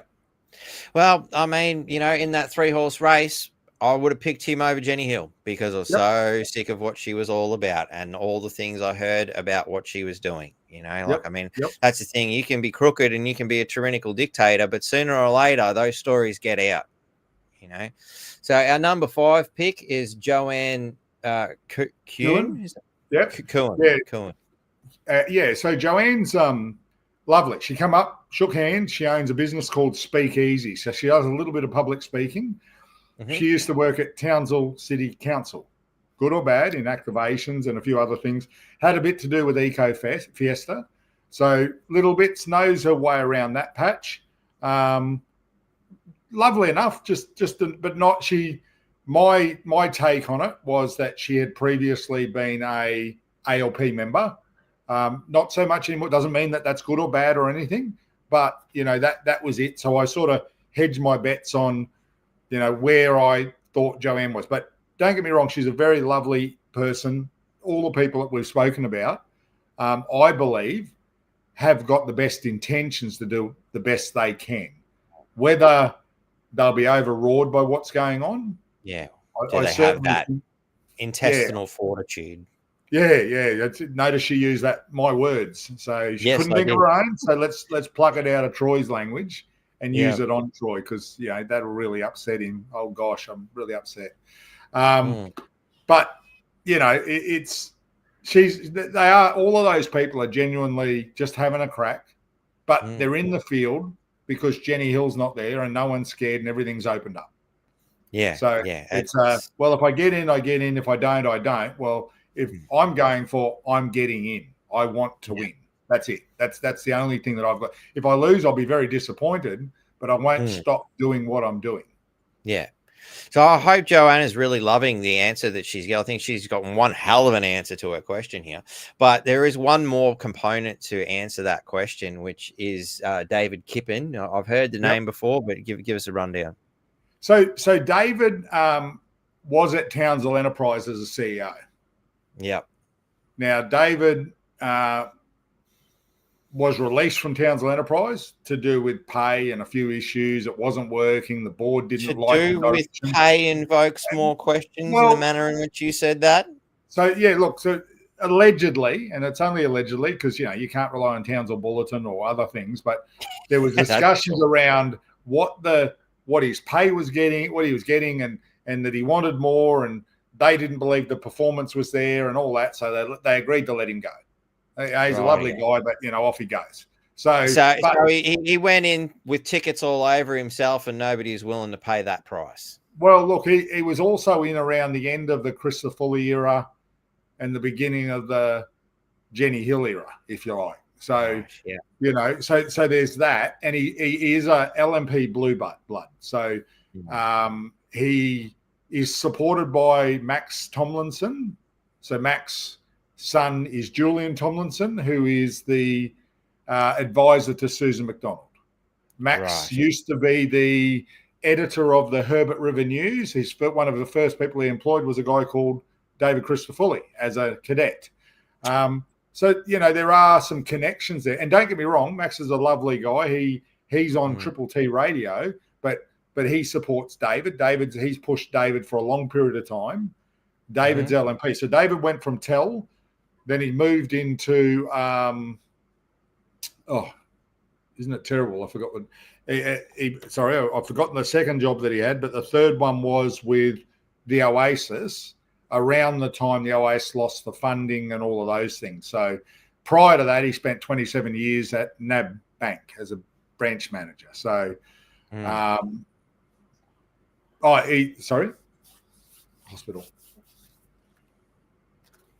Yeah, so the other one was he went from Tell to Westgate Hospital, the one that's closed and under all the conjecture and in court. Well, David was there, so he went from Tell to that to Oasis. So that's not a good track record, is it? Well, look, and then comes out and says, "Look, I'm really good at business, and I spent 27 years in NAB." And look, and they're not scrutinising his statements. No, look, at the end of the day, you don't know what's true because it's only what you read and what's put out there. So he came up straight away. That's fair.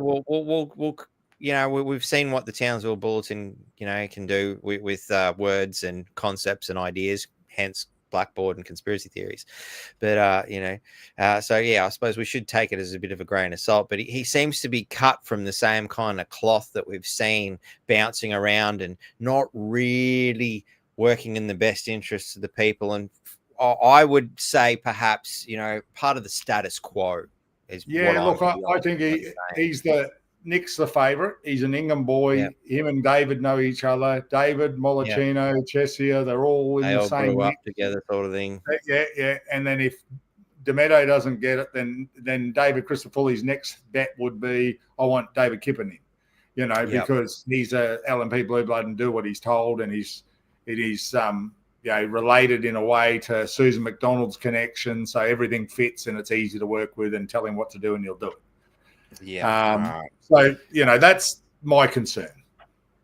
Yes, and that's why he's That's why he's sixth. And then, we've got Paul Jacob, obviously, Nick Demetto and Anne-Marie Graney, which we've covered extensively. Yeah. So, we don't really need to go down that path any further. But so actually, let's unstar those. So I hope that well and truly answered Joanna Mason's question there.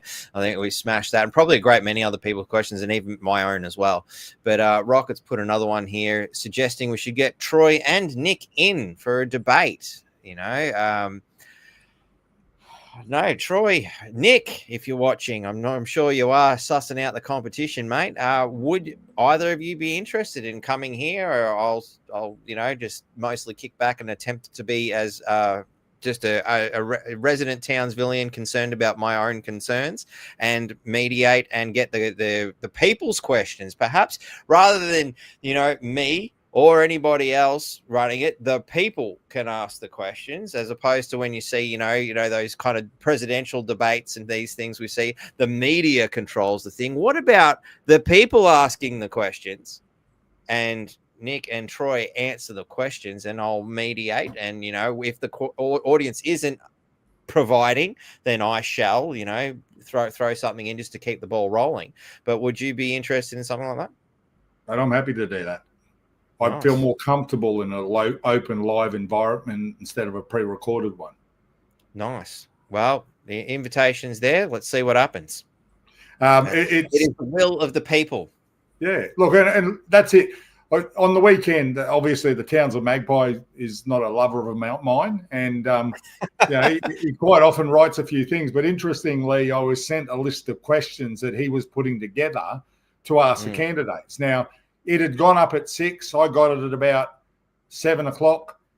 I put them all back on my page, a whole list of 15 questions and others, and answered them straight up.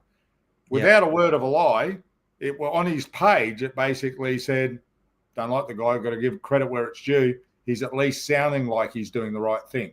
To me, that was a slap to the – it's a good compliment. Don't like him, hate him, done this, accuse him of everything, but at least he answered the questions.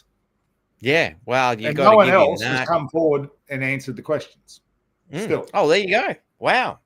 So, I mean, I'm not much of a fan of the Magpie. I look at it as it seems to me like, I mean, I'm not accusing him of anything, but it seems to be like drunken ramblings of a former media guy who's just gone off the rails half the time. I know he's had a few choice words to say about me. I personally don't give him the time of day. I don't think he's worth it. That's my opinion. But that sounds like he had to eat his own words for a little bit there, and had at least enough human dignity to swallow his pride and accept it. Yeah, look, and you ask questions, you get an answer. You got to give credit where it's due. You get the answers. I had the same thing from Dave Dudley at Tidy Up Townsville. He sent me a message. Within 2 hours, he had all the answers. It took the first one to come back, which was Nick after me, 4 days after that. And they're questions that were sent directly to us. So it doesn't take that long to answer questions. The Magpie ones was cut and paste, sent to me. I answered them, sent them straight back. So people are asking me questions all the time. I went to a meeting at the Herbert pub today, and I had all these people all around taking a photo. There's a Triple C guy, thanks, Townsville Bulletin. But you know what? The beauty about it is it says, Troy Thompson's rant on Facebook. What happens then? Everybody goes straight from the Bulletin to Troy Thompson's page and reads what's actually going on. So we've had a million hits in the last 28 days. So happy days. Okay. Thank you, Townsville Bulletin. I'd also like to take the time to thank the Townsville Bulletin, Channel 10, and all, what was it? Bloody Current Affair, and all the others who put my face all over the place and promoted the North Queensland Freedom Network. I was just small time until you guys did that, so I really want to take the time to thank you. So please keep doing the good work that you do. No, keep doing the bad work that you do, because the good people are coming to find where the good answers are. So please, thank you. Keep giving us more of the same. Everybody's sick of it, and they're looking for new things, which is wonderful. Valerie here has a question. How long before the vote in TCC? Okay, so yesterday was the ballot. We all picked our numbers. The horses are in the gates. The printing's being done, and the first So that's it. No one else can put their hand up, say, I want to run that ended now. on Thursday at noon yesterday. Was the last one. So there's only 9. Now, that went straight down to Brisbane. You'll love this. All the ballots will be printed in Brisbane, right? Oh, wow. Nothing like supporting locals. Yeah. So interesting. And then they'll be posted on Monday to come to Townsville Homes, the first rung. Now, there's 144,000 voters registered in Townsville, so it'll go out. Now, it will go out to mailboxes.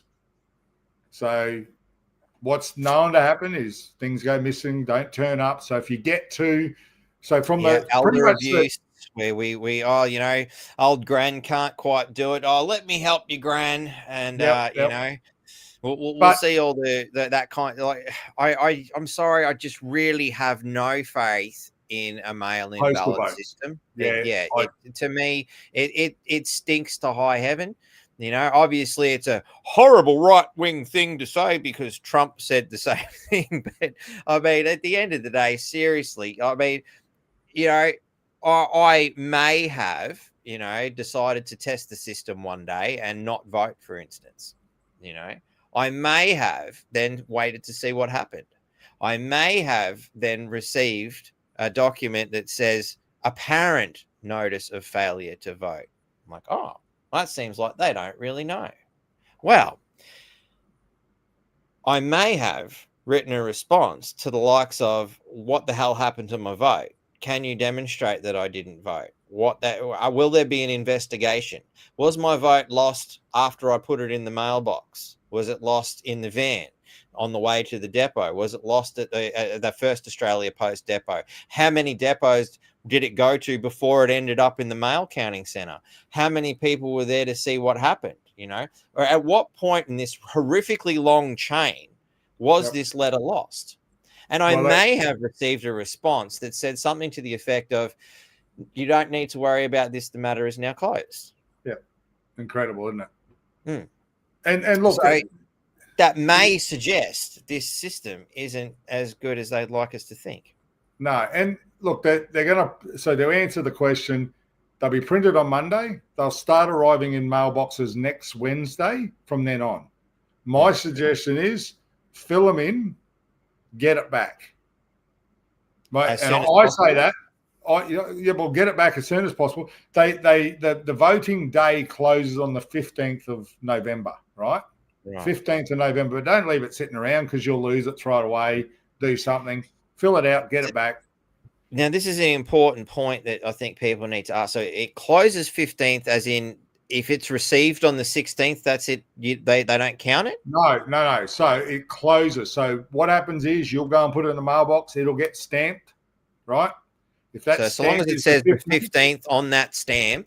But here's the thing: the 15th is a Saturday. So I'd be putting it in on the so I'd be putting it in on the 14th. Odd, I thought, because it's not a poll postal. So anyway, and they'll stop taking letters on the 25th. The counting starts on the 15th. So if you get it on next Wednesday, the 22nd of October, you fill it in, send it back. They get it on the 25th of October. They'll hold it until the 15th, and then they'll start counting. And it'll be an accumulation. So what you'll see is on the 15th, you'll see actual live numbers on the ballot. So they'll start counting from the 15th. But the postal, the stuff that has been mailed before the 15th or the end of the 15th, has got until the 25th to arrive. So it's got a further 10 days to arrive. But if your mail gets there on the 26th, won't be counted. Right.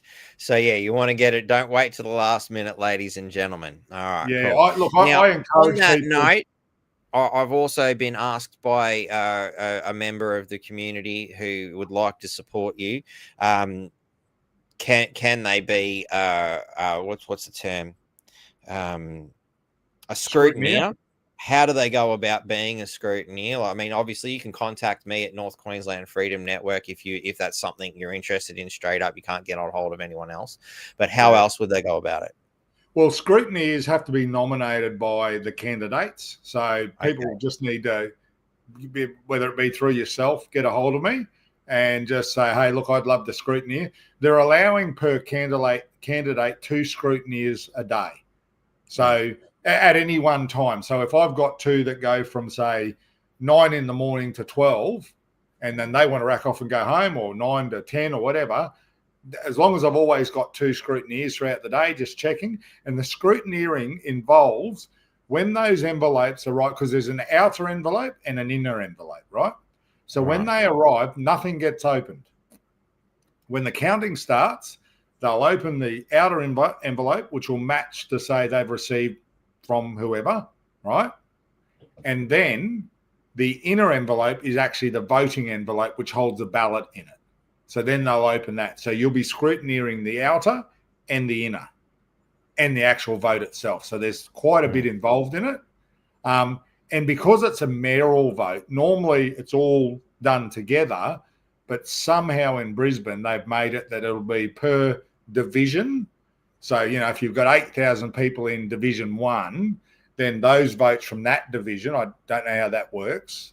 They'd have to match it to a person and a time on the outer envelope. So, the return thing. I'm scratching my head as to why the hell you do that. Well, you'd think you put it all in a row and just count them, but that's not how it's going to work. That's overcomplicating a really simple system. Like you said, just put them in a room and count them. Yeah. Well, it's not that easy. And that's what we so they did explain it, and the ladies are really, really good. But it's a very complicated count when all you got to do is. I mean, the only reason I can think of is statistical gathering. Yeah. And it is because they want to say, hey, look, Troy, in Magnetic Island, you did really well, but in North Shore, you did shitty. That's pretty much it. Yeah. All right, cool. Now, so is there somewhere or some way that people can directly get a hold of you as opposed to me being a third wheel? Yeah, look, on my page, but otherwise I put my mobile out there and my email out there. So my mobile is 0431 805 266. Or my email, Troy J. Thompson @live.com.au.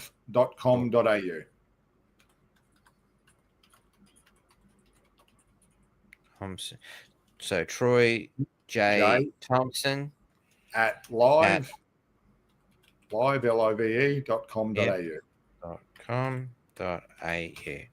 Just got to double check these things because, I mean, unlike some people who, just seem to have drunken ramblings, I honestly do. And you've watched me drink the beer.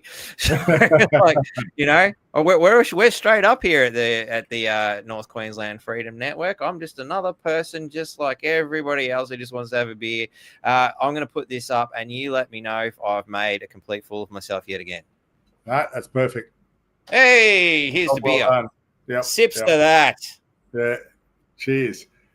Yeah, so that's how they get a hold of me if they want to do that. If they've got questions, just send them to me. I don't think there's any ones that I miss. I answer the questions.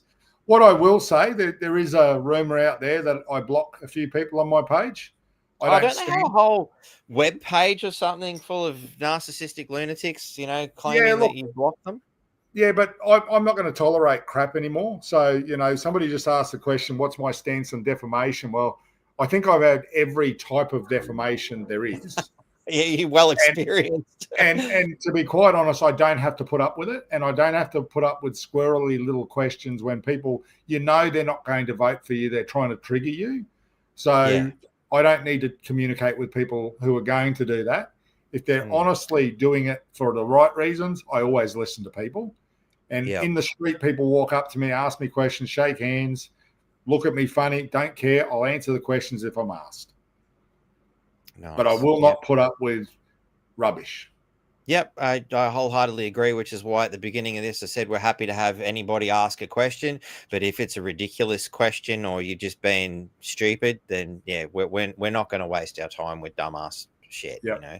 I mean, seriously, I'm a fan of the story of Billy Goat Gruff, but trolls belong under the bridge. Yep. And look, I had a question just before coming on air from somebody who asked me about the Triple C, and as I've said, I've answered that 4,000 times. But people try and ask the questions in different ways, but they still get the same answer. And it is quite simply, can't talk about it. It will come out at a period of time. Interesting, the timing of it all should have happened well before, a long time ago. Yeah. Didn't. We've dragged it on to this period. But at the end of the day, will it affect me going back into office? No, because we've never been given the opportunity to defend anything. It's all one-way traffic. So we're very confident that we'll get it thrown out and we can move, if it even goes to anywhere. Because at the moment, it's all chatter. Definitely. Now, there is something that's sort of surfaced, and I have to give it to the Townsville Bulletin. They seem like they've kind of done so. I haven't actually read the article. I'm just going off the headline at this point. But Troy Thompson claims 100 plus whistleblowers expose council corruption. Now, this is something I'm not seeing from any other candidate at the moment. You know, like, I mean, like I challenge all of the other candidates to come out and deal with this scenario, because to me this is the main thing to look at here, is the corruption in this council. The amount of stories I have heard, you know, from the moment I landed here in Townsville about corruption and the work and council just seem to synonymously go well together in a sentence, you know, like that. That's straight away from the people are telling me this. I'm working in the mainstream media. I'm seeing all the smiles and the BS, and even the reporters aren't buying half of it, but they all smile and play fake together, which is, you've got to see it, ladies and gentlemen. You want to see a show, just learn how to use a camera. They'll take anyone. They pay shit and the working conditions are horrible, but, you know, be a camera operator for the mainstream media if you want to see a bit of behind the scenes. Trust me, it's a one hell of a show. But, you know, like I said, from the word go, corruption and council just seem to be what the general public seem to think. Now, you're in this, it says that you've claimed 100 plus. Is that accurate? Oh, there's more than that. There's absolutely more than that. So would you be going closer to 200 or above?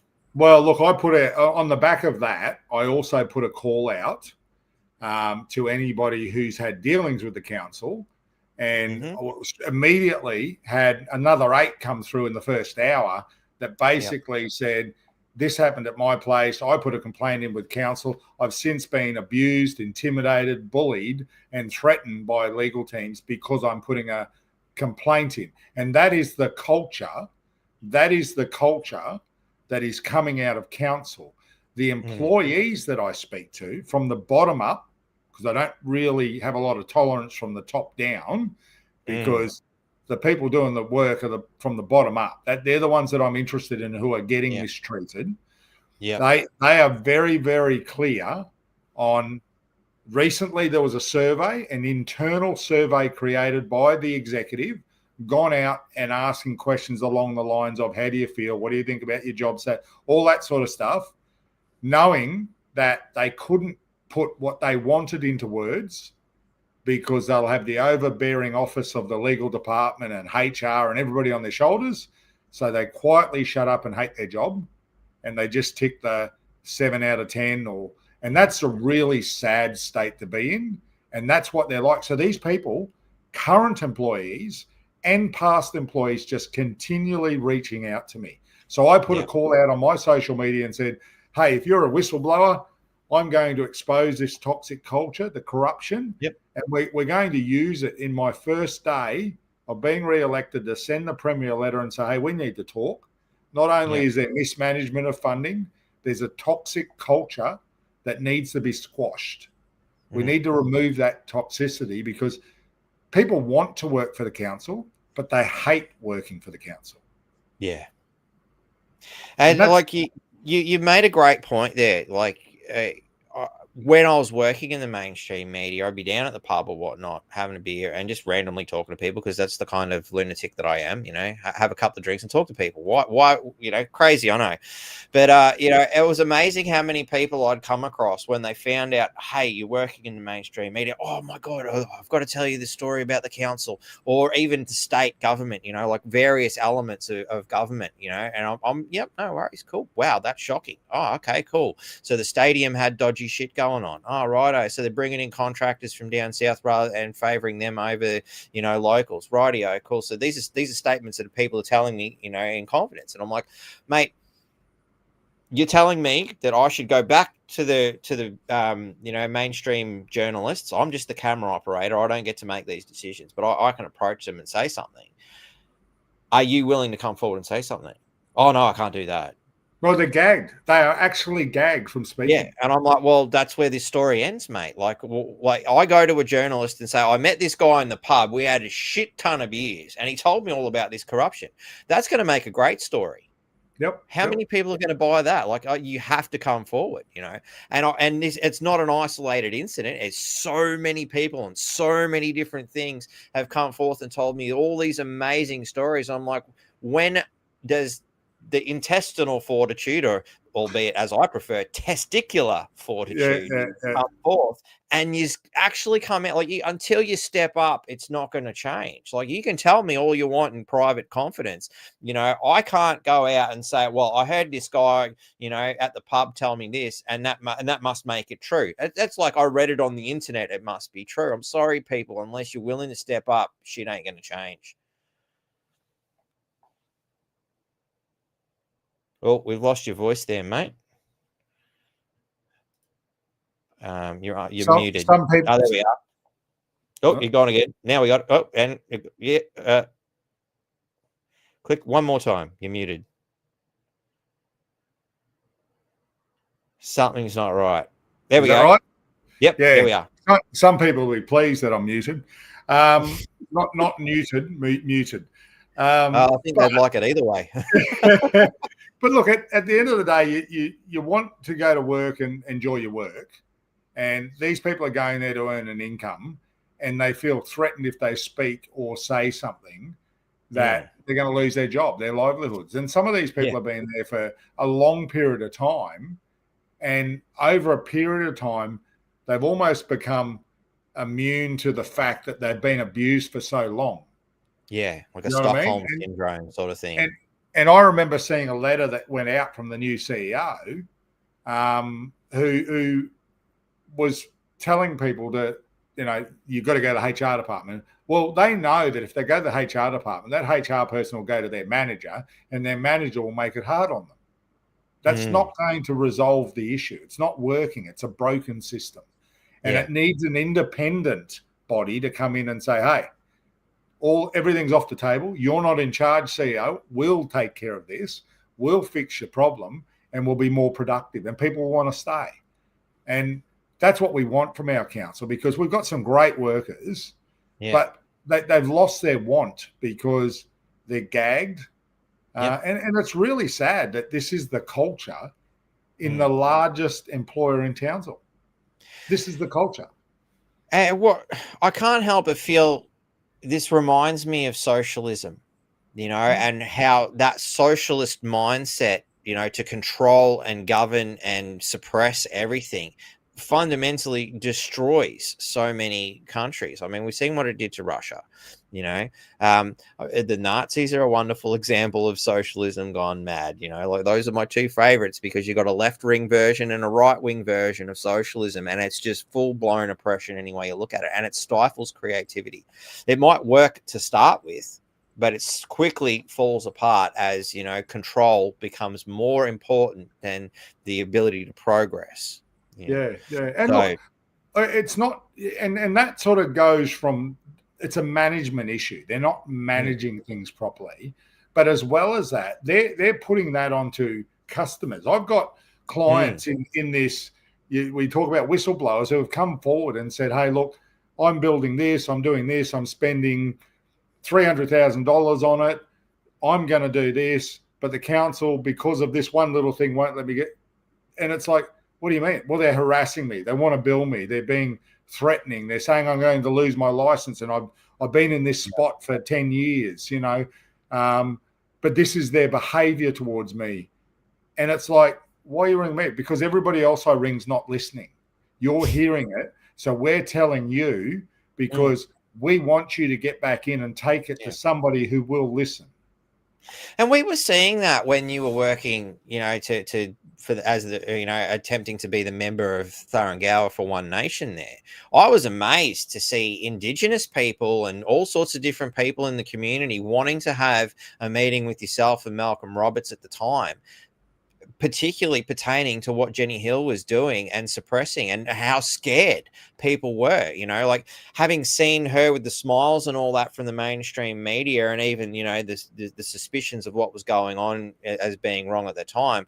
I still found it really shocking how what people were saying about the insane amount of control and the threats that, her and the council were making against people for trying to get the right thing done.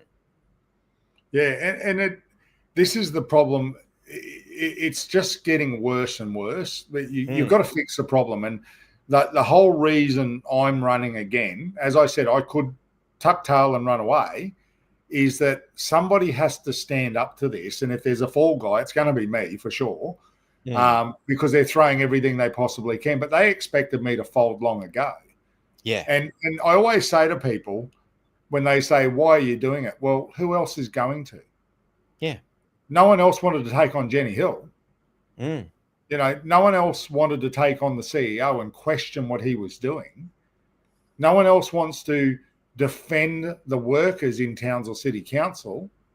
No one else is defending the people who are making complaints on Townsville City Council, because what's happening out there at the moment is they're getting shut down. So somebody has to speak up. Yeah, exactly. And given how many people I've come across in this town, just in my own personal experience, that have had these horrible experiences, I can only imagine that number just multiplies exponentially.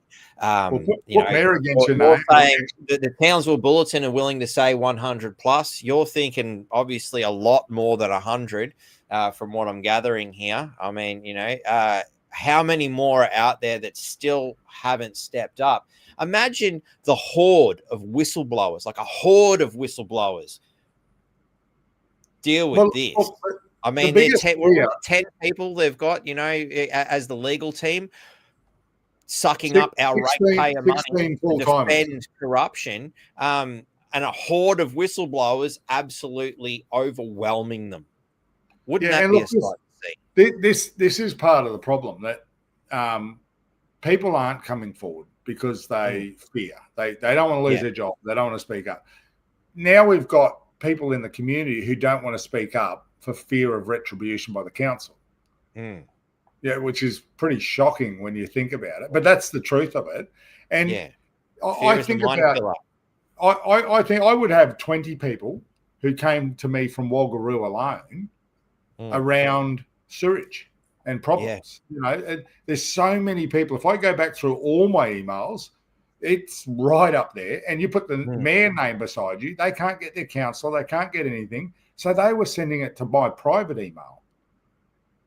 All these complaints, they're all on my private email. And I'm like, I don't know how much more I can help you, because I don't run the operations, but I'll tell you what I will do. I'll speak up. The problem is, when I spoke up, they went down hard on those people. That's not serving your community. That's abusing your community. Yes, that is most certainly. It's not representing the people. That's oppressing them.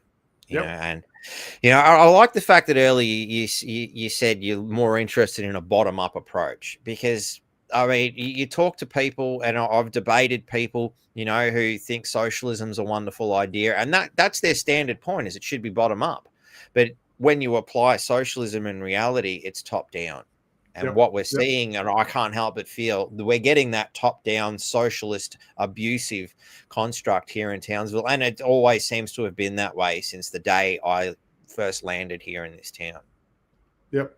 Yeah. It's I must say, and I say to people all the time, I worked overseas, and I got to meet some pretty big companies and some big high profile, and you rub shoulders with them all. And you know what? They're all human beings, whether it's your next door neighbor or it's somebody who runs Deutsche Bahn or, Mercedes-Benz, Daimler-Benz or something like that. You're all human beings, and you should be treated as such. But there seems to be a class that in Townsville particularly, that are determined to be the Townsville leadership But I say to people, you're just as much as a leader where you stand because you've got one vote and they've got one vote. And when we look at the real numbers in Townsville, the bulk of the voters come from bottom up, not top down. Yeah. Your majority is from bottom up, not top down. They're catering from top down, and they should be defeated in the election. I agree. Wholeheartedly agree. Now, there's another document that I managed to obtain here that talks about why they want to use a postal ballot, and one of those things is voter fatigue was the first thing that pops up, and I'm like, yo, what? Voter fatigue? I don't know. Personally, ever since I was a kid and I was listening to these horrible, heavy metal bands who are suggesting things like, tick your box, it's your only choice, do as you're told. And I quote from the band Carcass. Personally, I've always gone, I couldn't even vote when I first heard that song. And I thought, you know what? You're damn right. The only choice you get is to tick a box or number a box, once every few years.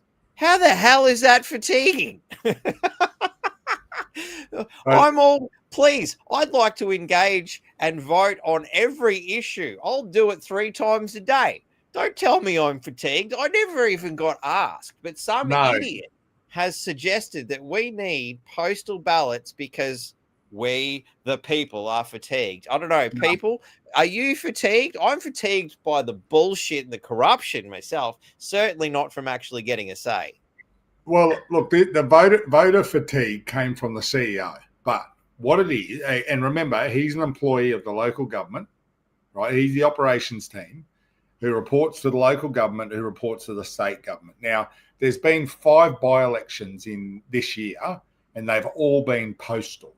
And they've all been driven by the state government minister, the Minister for Local Government, Anne Lay, wanting postal because it's cheaper, it saves money. But here's the thing. How noble.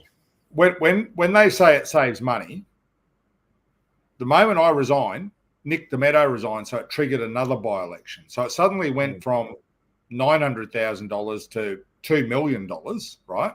Because there's 2 elections. But here we go. Then the council in the chamber voted unanimously that they'll go postal instead of polls. Paul Jacob voted for polls. He didn't want postal votes. Interestingly, he put his hand up. Now, he didn't care that it was 700,000 for postal and 900 for polls because it was 200 and they already blew 800 on Wedgwood. So it didn't matter. Yeah, I was going to get it. Well, and I mean, bloody Liam Mooney wasted a hell of a lot more on his bloody art exhibition. But it goes further than that. So, you're talking about Anne-Marie Greenie and Paul Jacob put their hand up. Now, if one of those 2 people got elected, we're going to have another by-election. So the voter fatigue is just a lie. It's just a lie. Yeah. If you're worried about voter fatigue, then you 2 don't put your hand up because all you're going to do is trigger another election if you win. Yep. Emery's saying, I will win. Well, if you win, how happy are the Division 3 people? Probably really happy because she's not Division 3. She's now in an even worse position to screw us even more. I don't know how you can see a bright side to the scenario. And that's the main issue, isn't it? That you talk about fatigue, then you use money, and then 2 people come forward and want to use more money, and then a state member puts his hand up and costs us more money. Somehow, it's Troy Thompson's fault. Yeah. Somehow. I don't understand that comment, but it's my fault. I've cost millions.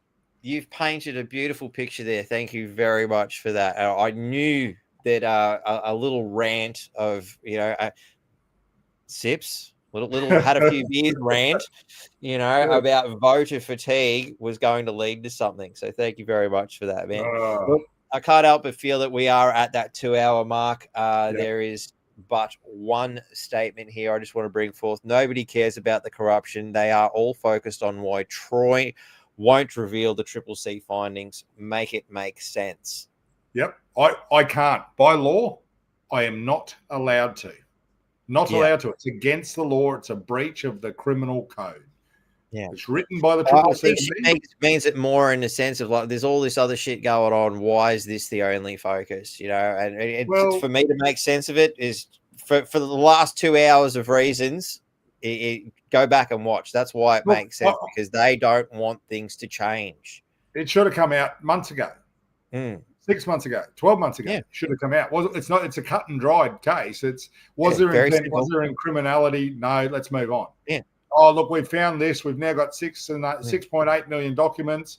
There's something in there where he says this. It could be interpreted that way. Well, different judge on the day might interpret it differently too. So, and again, how much money have they wasted? How much millions. Time have they wasted? How much paper has the Townsville Bulletin wasted printing this same garbage over and over again as a result? Like, I mean, they want to talk about waste and saving people money and all these things. Like, just go and have a look in the mirror, ladies and gentlemen. Go and have a look. It's a great diversion away from actually having an election, isn't it?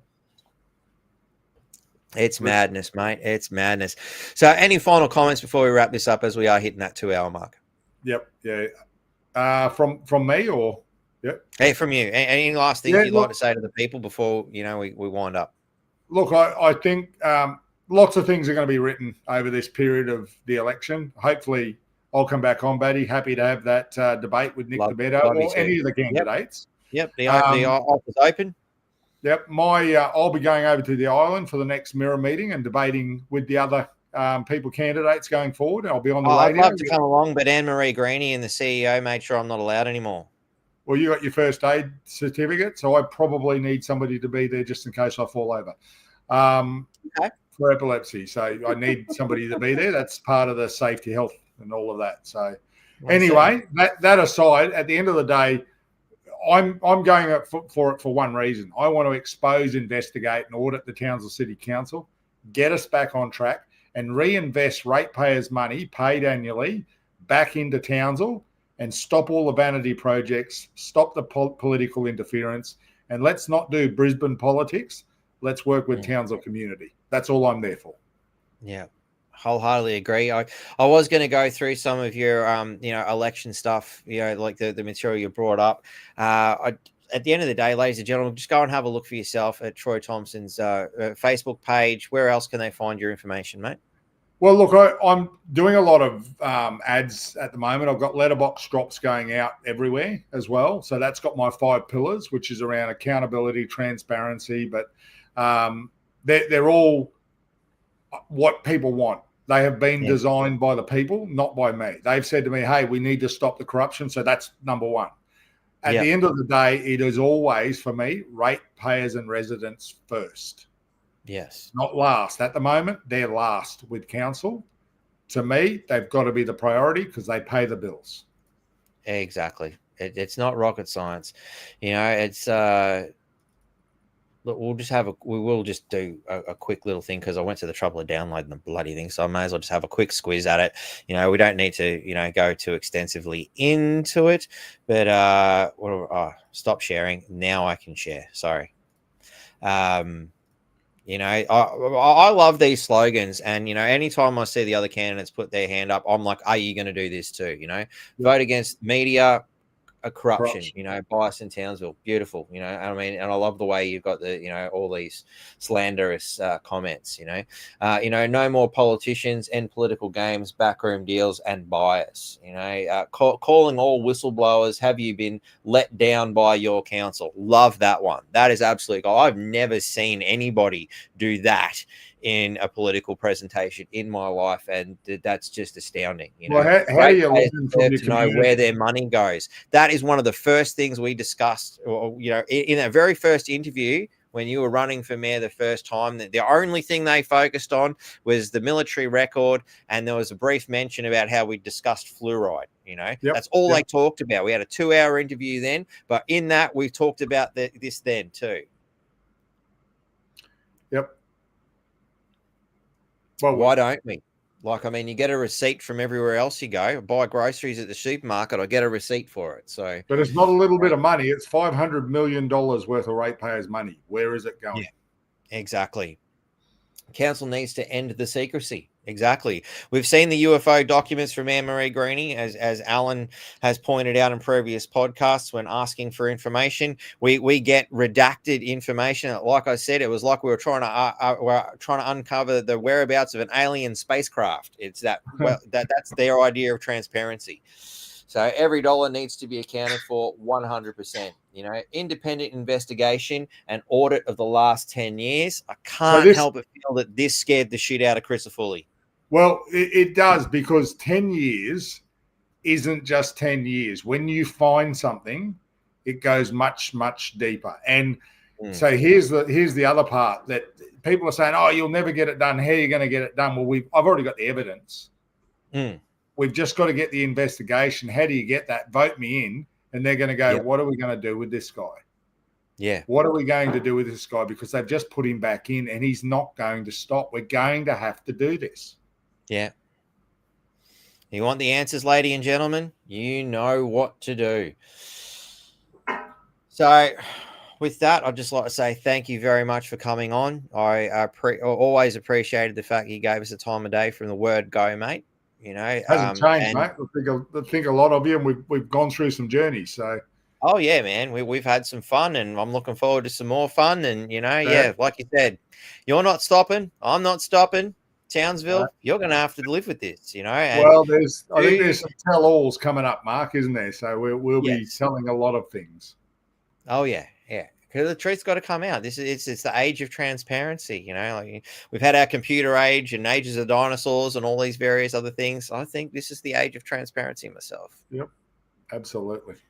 So thank you very much, my friend. It's been an absolute pleasure as always. And we'll definitely do this again before the days are out. When do we receive those ballots, do you think? So they'll start appearing in letterboxes from Thursday the 22nd of Wednesday, 22nd of October. So next Wednesday onwards. Yep. They'll come in waves because there's 140,000 of them. Mm-hmm. And the biggest concern is that they are in the letterboxes when people come home at night and they can fill them out and they do get them off. So, be very conscious to check your letterbox because people will be looking around, Exactly what I was thinking, because I wouldn't be worried about little kids stealing cars. I'd be worried about kids stealing stuff out of your letterbox. Exactly. I'm inclined to agree. I think that's one of the biggest problems we're going to have to face here, ladies and gentlemen. So if you're not seeing those ballots in your mailbox, get onto it ASAP, because I suspect that, given the stakes and the level of paranoia that I'm sure the system, who has everything to hide and no desire to have any of that come out, they're going to want to they will stop at nothing, and if you haven't checked out the documentary for, what happened in with Trump and Biden, ladies and gentlemen, get your security camera footage ready. Watch your mailbox. I look forward to seeing some dodgy stuff being displayed here. And this is where we need those scrutineers. We need all hands on deck. If you want things to change, you, the people, have to make the change yourself as well. You can't just rely on Troy. You can't just rely on me. You've got to be a part of it. We can do this, but we've got to do it together. So thank you very much. Whistleblowers. Yes, especially the whistleblowers. We need you guys. And of course, you're welcome to come in here. It's all right. I will do the same thing I did last time. We'll hide you won't even put a face up there, and we'll do the AI voice thing, and it's all right. They'll just blame Troy. It'll be blackboard all over again. Well, we collected all. They kept unanimous, and a pile of examples will be given to the Premier. The facts will be left on the table, but the bulk of it will be very structured and presented in a way that, hey, look, we've got to do something, because you're talking about thousands and thousands and thousands of complaints that have come through. Yeah, nice. All right. I feel inclined to do the Premier thing, but we might save that for another day. Sounds good. No worries. Thank you very much, mate. And to all you wonderful people out there, final sips, and I will see you Sunday some way, somehow. Not sure just yet. Watch this space. And if you've got anything to to share, particularly if you're a whistleblower and anything that needs to come out, this is the place to do it. NQ Freedom Network at protonmail.com in the description. You can also, if you love what we've done here and you'd like to support this and you'd like to see this network go a lot further, I certainly would. I'd like to be able to take the time to cut up little things and do short things with people with short attention spans. You can do that by, either reaching out to me via NQ Freedom Network at protonmail.com, or you become a Patreon, which the link is in the description. I'm looking at my thing here and I seem to have lost that link to bring up, but go to Patreon and sign up. $10, $5 a month, whatever you feel like, and you do get bonus content too. So thank you all very much. Thank you, Troy. Thank you. We'll see you again next time. We'll see you again. Thanks, guys. All the best. Yes.